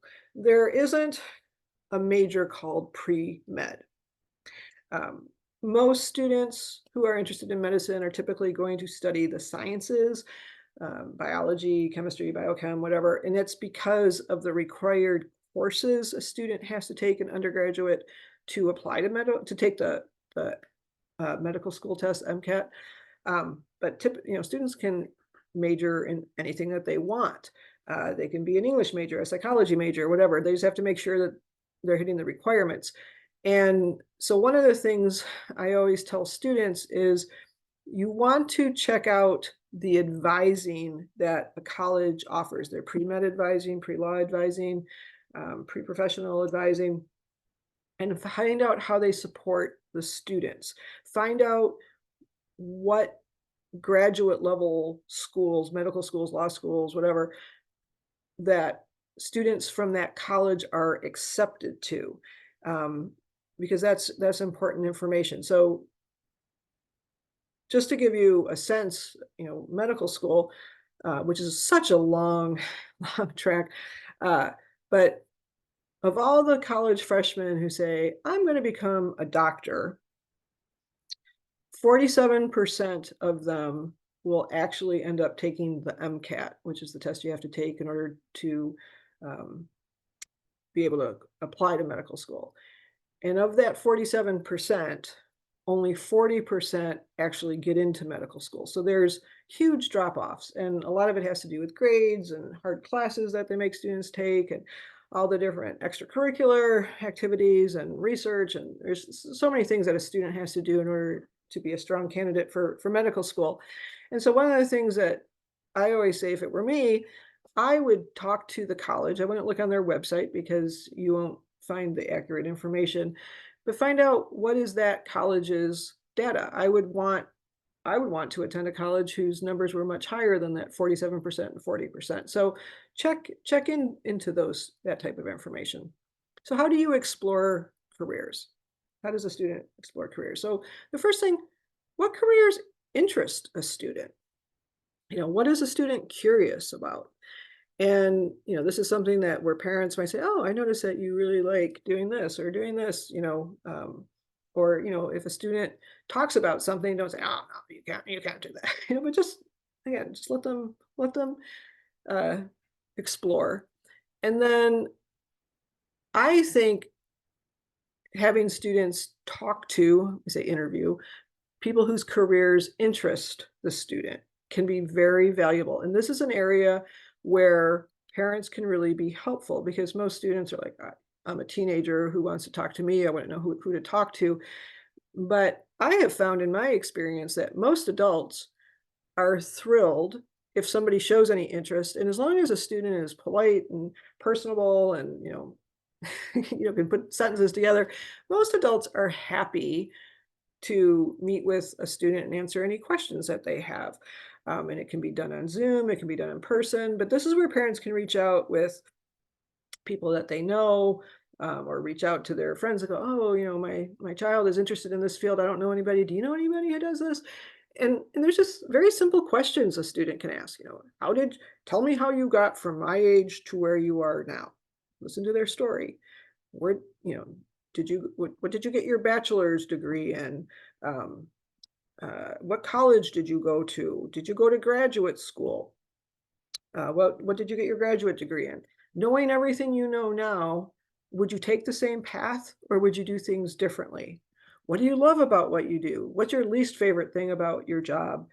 And then, what advice do you have for somebody my age? And again, students don't have to do what the person says, but they can listen to it. And if they like what they hear and connect with the person, this is where I always tell students, ask if you can job shadow. And all job shadowing means is that you sit and observe, quiet, maybe for an hour or two, take notes, ask your questions afterwards. And if you really like what you hear and what you see and it excites you, say, could I possibly do some sort of an internship? And it's funny because I'm often asked, oh, I need an internship. I need an internship. I need an internship. Great. I love an internship. But I think people put so much pressure, like, "Oh, I've gotta get this official internship," and things like that, and I have to look at my paper here, but I wrote down, what an internship is, and it's a professional learning experience that offers meaningful, practical work related to a student's field of study or career interest. So, um, it doesn't have to be these highly selective, Fred Hutch Institute for Systems Biology. Again, those are great, but there's not that many. If let's all face it, as adults, it's who you know. And if you know somebody who can give your child a 5 hour a week, let them volunteer and do projects, whatever, over the summer, that's an internship. It doesn't have to be a big and fancy thing. And it's not, and when it comes to activities, I always say it's not that a student did it, it's what does the student do with that experience? What does it lead them into? But anyways, so interviewing people, again, job shadowing, like I talked about, the WANIC classes that are offered in this area. Oh my gosh, they're wonderful. WANIC stands for Washington Network of Innovative Careers. They have summer classes, which will be coming out, I think, in April. They have full year classes. I've had students do the nursing program. I've had students who are doing the computer science. They have an aviation program. They've got wonderful hands-on learning opportunities for students. Again, summer internships. And again, I talked about this. It's not so much that a student does it. And I know some students are, maybe they do what are called pay to play, where, you do something at a highly selective school, a summer program, and those are great. Again, I don't have a problem, but not everybody can afford $10,000 summer programs and all that. But high school students, how are they supposed to know what any of these careers are? They don't, unless they get some experience, and it can just be so helpful for a student to say, yes, this is the right path for me, or no, I've learned this isn't the right path for me. My son went into engineering in college because his dad and I said, yeah, you're good at math, you're good at science, do engineering. And 2 weeks in, he knew it was not for him. And I feel bad because, I should have had him explore engineering before he went to college, and I didn't. This is a long time ago. But I can tell you firsthand, it makes a difference. So, almost done here. One of the things I also feel important is visiting colleges in person if possible. I realize it's not always possible to visit every college, but a lot of times families wait until April of senior year. Let's wait until we see where we've been accepted. Personally, I wouldn't do that. I think it's makes for a very stressful situation. I've seen some really bad results from that. But Here are some of the reasons why I think visiting colleges can be helpful. It can demystify for a student what it means to go to college. I think kids hear this go to college and they becomes overwhelming. It can motivate a student. I have seen students who say, "Oh, I see these are the type of grades I need. I'm going to improve." Some colleges pay attention to a student's demonstrated interest in attending, and visiting a college in person, taking an official tour can certainly demonstrate that. It can help a student figure out what is the right fit. I've heard so many stories from students who, you know, again, on paper, colleges look great, and then they go in person, they're like, and then they go to the one where they go, "Oh, I found my people," because there is a difference. And it can also create discussion points between students and parents. So, and what is demonstrated interest? Obviously, again, not all colleges pay attention to this. That scattergram I showed you from college data with all the different factors will tell you whether or not a student's interest in attending is factored in to um, the acceptance decision. Remember that yield I was talking about? If a college cares about demonstrated interest and a student hasn't done anything to demonstrate interest, obviously visiting in person can demonstrate interest, but there's other things. Uh, a lot of the high schools have college sessions in the fall. The colleges come and visit. Students should attend, make a point of introducing themselves to the rep, getting their business card, sending a little thank you note, attending college fairs. There's usually a big one here in Seattle.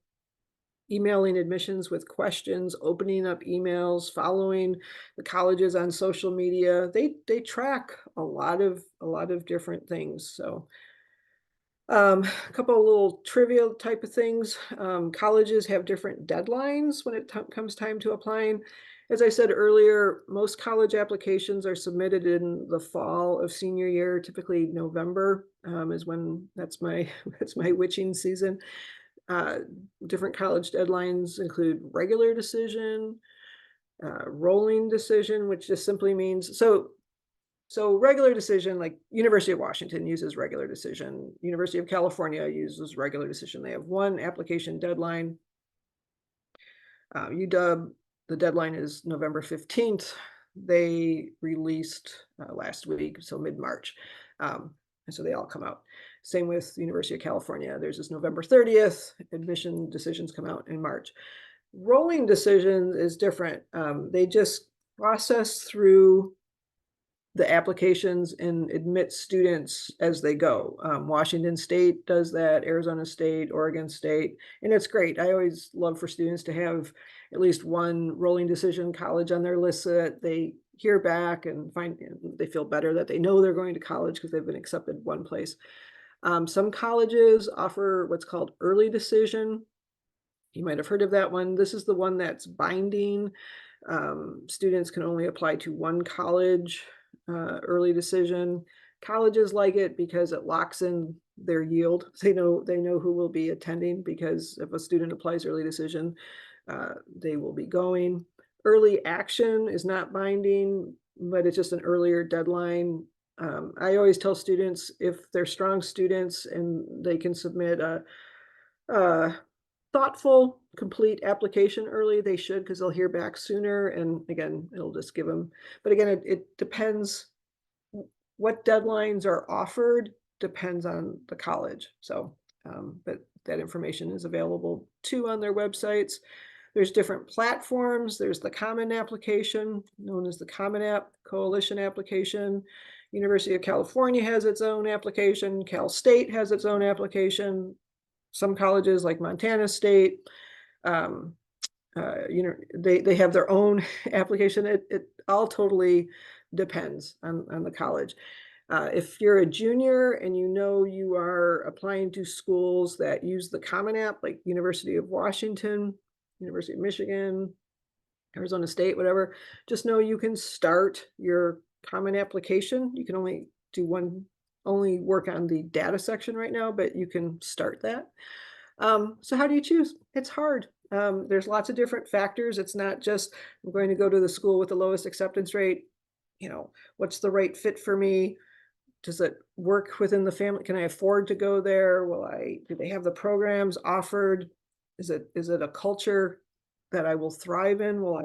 There's lots of different things to think about. So I'm going to open it. I see there's some questions here. Um, as I said, I will be sending out, uh, the recording will be sent out. There'll be handouts, resources, all sorts of stuff. But anytime you have a question, please don't hesitate to email me at findyourfit@lwsf.org. Um, I am a resource in the community, and I'm always very happy. And on the Lake Washington Schools Foundation website, uh, you'll see the different webinars on demand, the recordings. And next week, next Thursday, is the Foundation's annual fundraiser. It's a luncheon. It's always a lovely event. I will be there. I love talking to people and meeting people face to face. So if you'd like to join, please come to that. And let's see what kind of questions we have here. Let's see. Are AP classes similar to Running Start? What is the difference and what is the best route? I can't tell you the best route. It depends on the student. Okay. So advanced placement AP classes are governed by the College Board. Okay. There is a test, there's a score system, there's a curriculum. It's all very governed and straight and, all this stuff. And, they're 1-year courses. And so colleges know, student takes AP computer science or AP language arts or, whatever, and gets a 4 or 5. They know what that means.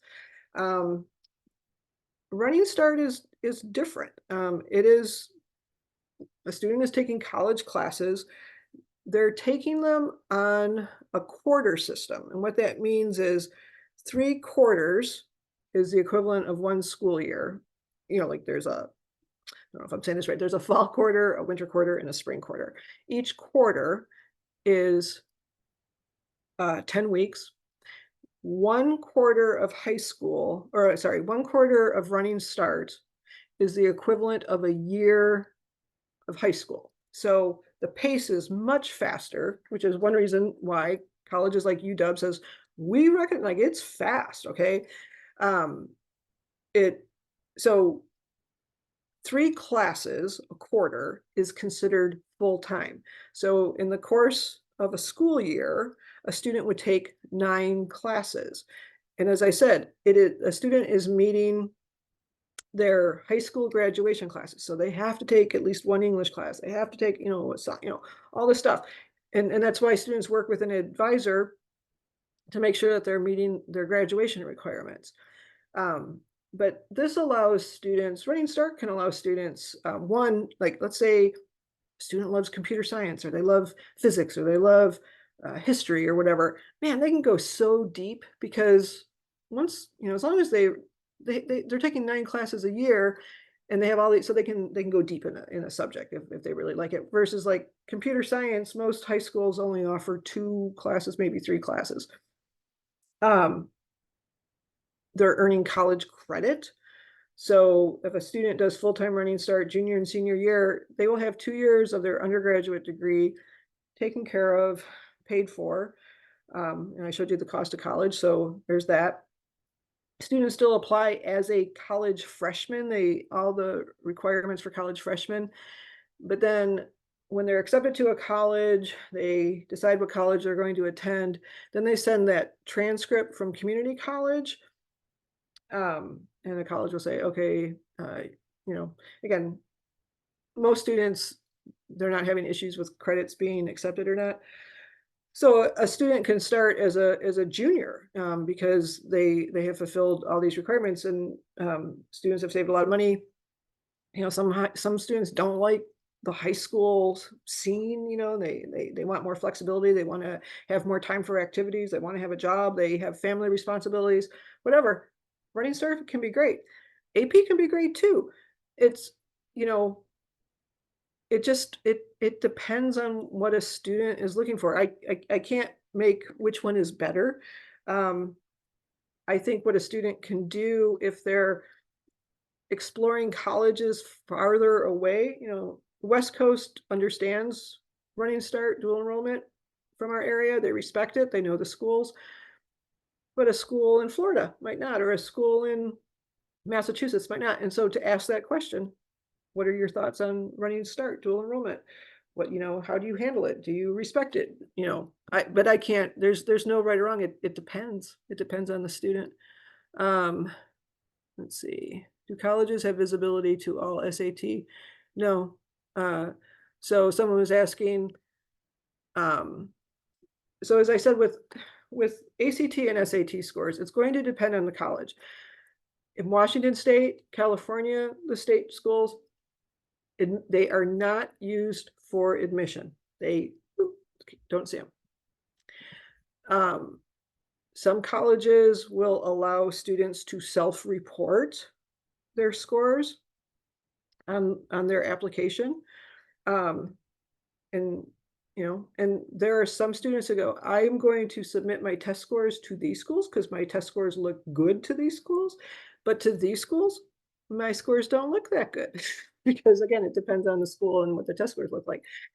Some colleges will say, we want to see every test, every time you've taken that test, we want to see every single score. Again, it depends on the college. As I said, life would be so much easier if everybody did things. And this is one reason why students need their parents' help a little bit on this. I love teenagers. One of my, again, I've worked with a lot of kids, and I had a student this year who decided, he's like, I'm going to send, he was waiting until the last minute to apply to a school. And I said, you've sent in your test scores, right? And he goes, oh, I forgot to do that. And I said, it says here, your test scores have to be received by the deadline. And the deadline was like that night. And test scores can take up to a week to show up. It's not an automatic thing. So I would say parents need to be a little bit involved because teenagers their brains aren't fully formed yet. The student takes the AP exam more than once. I don't know. I'm gonna again. I am not a school counselor. I don't think I've ever known of a student who takes an AP exam more than once. So, and regarding AP exams, again, depending on the college, like at UW, AP scores are not used for admission purposes, and you can self-report AP scores. And some students, if they have strong scores, they show them, and others, if they don't feel very strong about their scores, they don't. But typically it's the grade in the AP class that matters more. Where the AP score comes into play is at that college that the student accepts their offer of admission, because depending on the school, that particular college's policy for AP will determine whether or not they get any college credit for the AP score. And that information is available on College Board. No, I don't. As I said at the beginning, I don't share my slides, but if there's a particular slide you want, there will be resources that I send out, handouts, all sorts of information, but I don't send out my PowerPoint presentation. Can you have multiple applications for the same college, but different majors? What colleges do, it typically, you can only apply to a college once, but oftentimes they will say, what is your first choice major? What is your second choice major? So like the University of Washington, I mentioned that engineering and computer science were two of the direct admit programs. So it says there, you can only pick one as a first choice, and then a second choice major cannot be a direct admit program. It has to be something different. And, and UW, again, their website is very clear. They talk about impacted majors and all that. And, students get disappointed, if they apply to biology and they get admitted to pre-sciences. And there's no guarantee that a student will be admitted into biology. And the same is true for even for engineering.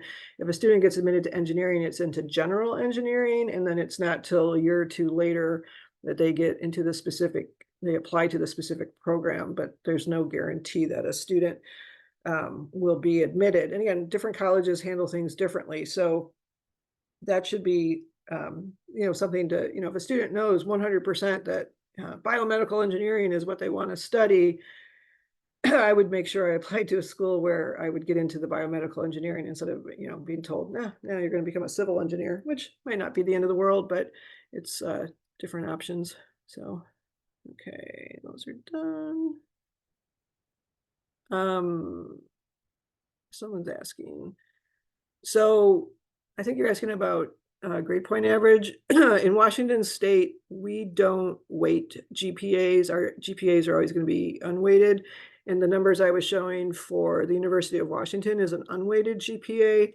Just know that if, every college does things differently. And so when they get a student's transcript, if they choose that they're going to, if they want to weight, they will weight it. They dissect it. They have their own calculations, but they do it to everybody the same. It's not like just one student. So I always tell students, don't worry about it. It'll, and on your college application, like the Common App, the question it asks is, what is your cumulative GPA? And it's going to be through the end of junior year. And that's one reason why they always talk about the importance of junior year grades. And you want them at least to be steady to where you were before, or higher than they were before. You don't want them going down. But when a student fills out that number, there's two boxes, and one says unweighted and weighted. And we're going to say unweighted because that's how our GPA is reported. And I'm always asked, well, does that mean senior year grades don't count? No, they count, and colleges will ask students, what classes are you taking? And they expect students to fulfill those. So sometimes seniors will say to me, oh, I've completed my college applications. May I now change? Can I drop these AP class? No, you can't, because if you do, you have to tell colleges, because you told them what you're going to be taking, and they expect you to follow through, and your grades will catch up with you. So, someone asked, when during junior year is it a good time to ask for letters of rec? I think in the spring, like between like now and the end of the school year. And again, in most cases, no teacher's going to write them now, because what happens with letters of rec, and this is through the Common App application, is a teacher downloads them. They get invited, they download them, and the Common App doesn't go live for the next coming class, like class of 25 is this year's juniors, until August 1st. And just so you guys know, technically you're not supposed to see your letters of rec, and that's why they're uploaded. But so I've just known through experience with working with students, and then through my own kids.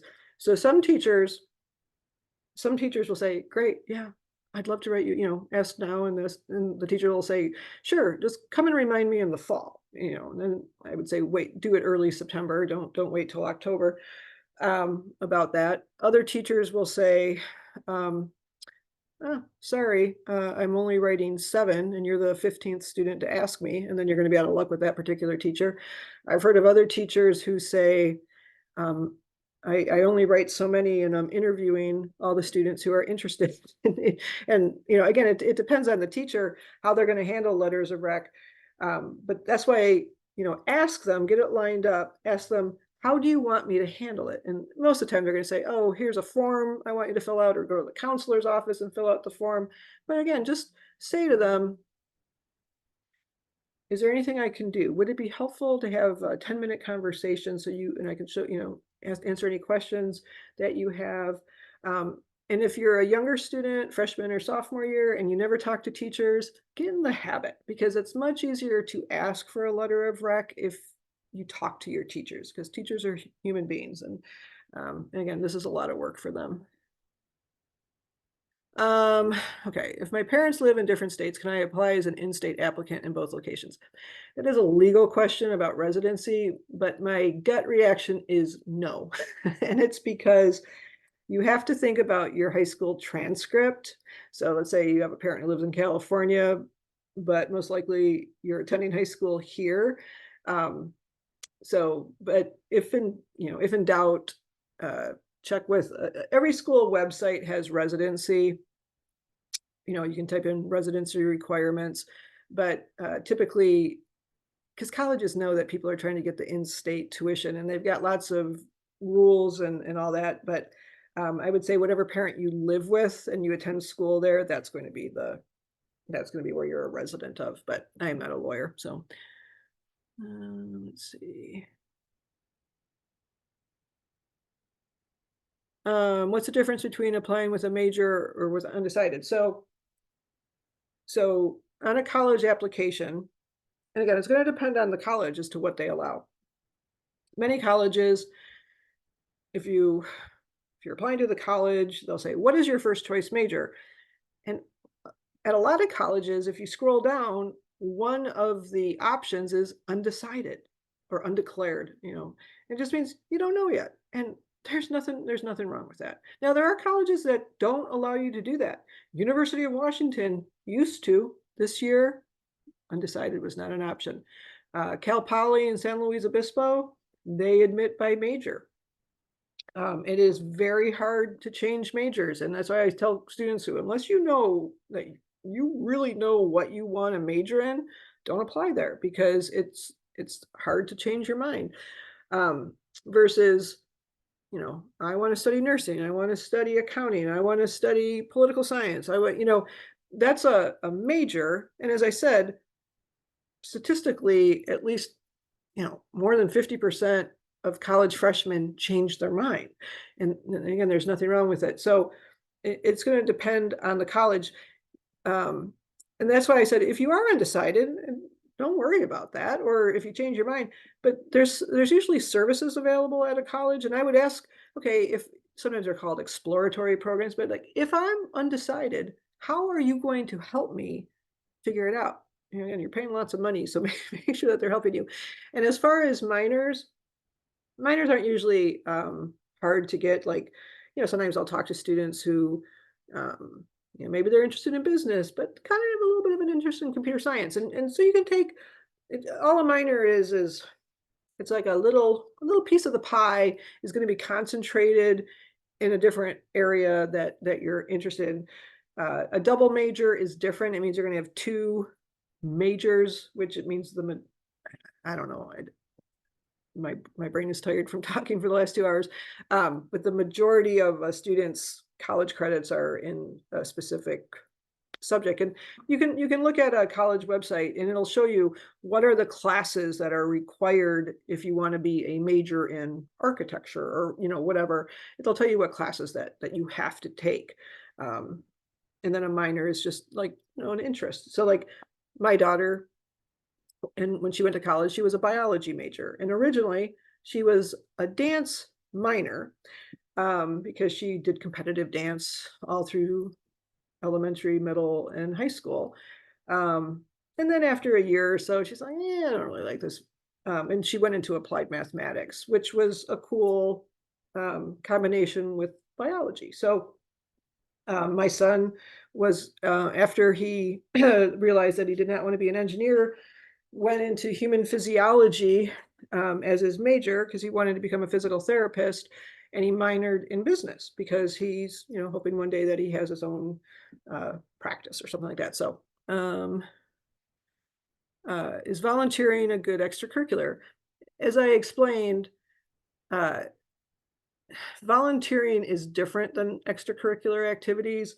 And I showed that scattergram of all the different factors. And one of them is extracurricular activities and one is volunteer activities. I think volunteering is a wonderful way to give back.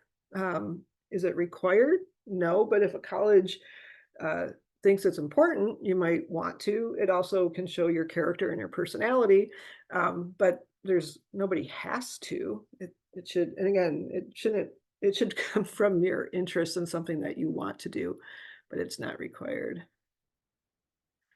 What's the most important factor colleges look at? If you listen to the presentation, it's typically rigor and GPA, and those are usually the focus. But then a student's essay can be important, a student's activities, letters of rec. Again, I'll be sending the resources, like I showed you that state of college admissions, and it showed how important the different factors were. College data shows for every college what their scattergram looks like. Again, every college is different. If you look at MIT, trying to remember, I think character and personality was the most important. And then everything else, rigor and test scores and activity, blah, blah, essays, that was all important. But the most important thing to MIT was character and personality. So, or characteristic, whatever. So you're gonna have to look it up. Every college has different requirements. Let's see.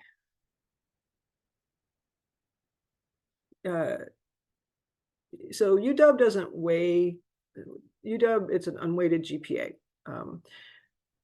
They honors class is considered more rigorous than a regular class, though, so they would probably put a little emphasis there. So okay, all right, I think I've answered all the questions. Sorry we went a little bit late here. As I said, the recording will be sent out, handouts. It typically takes about a week for it to get sent out. I don't send them out, the foundation sends it out. It might be slightly longer because next week is their big fundraiser and the staff is really busy getting ready for that. And I thank you for your support, for signing up tonight. I hope you learned something. There's wonderful colleges out there, and know that I'm a resource. Don't hesitate to reach out to me. And I thank you all for attending. Have a good night.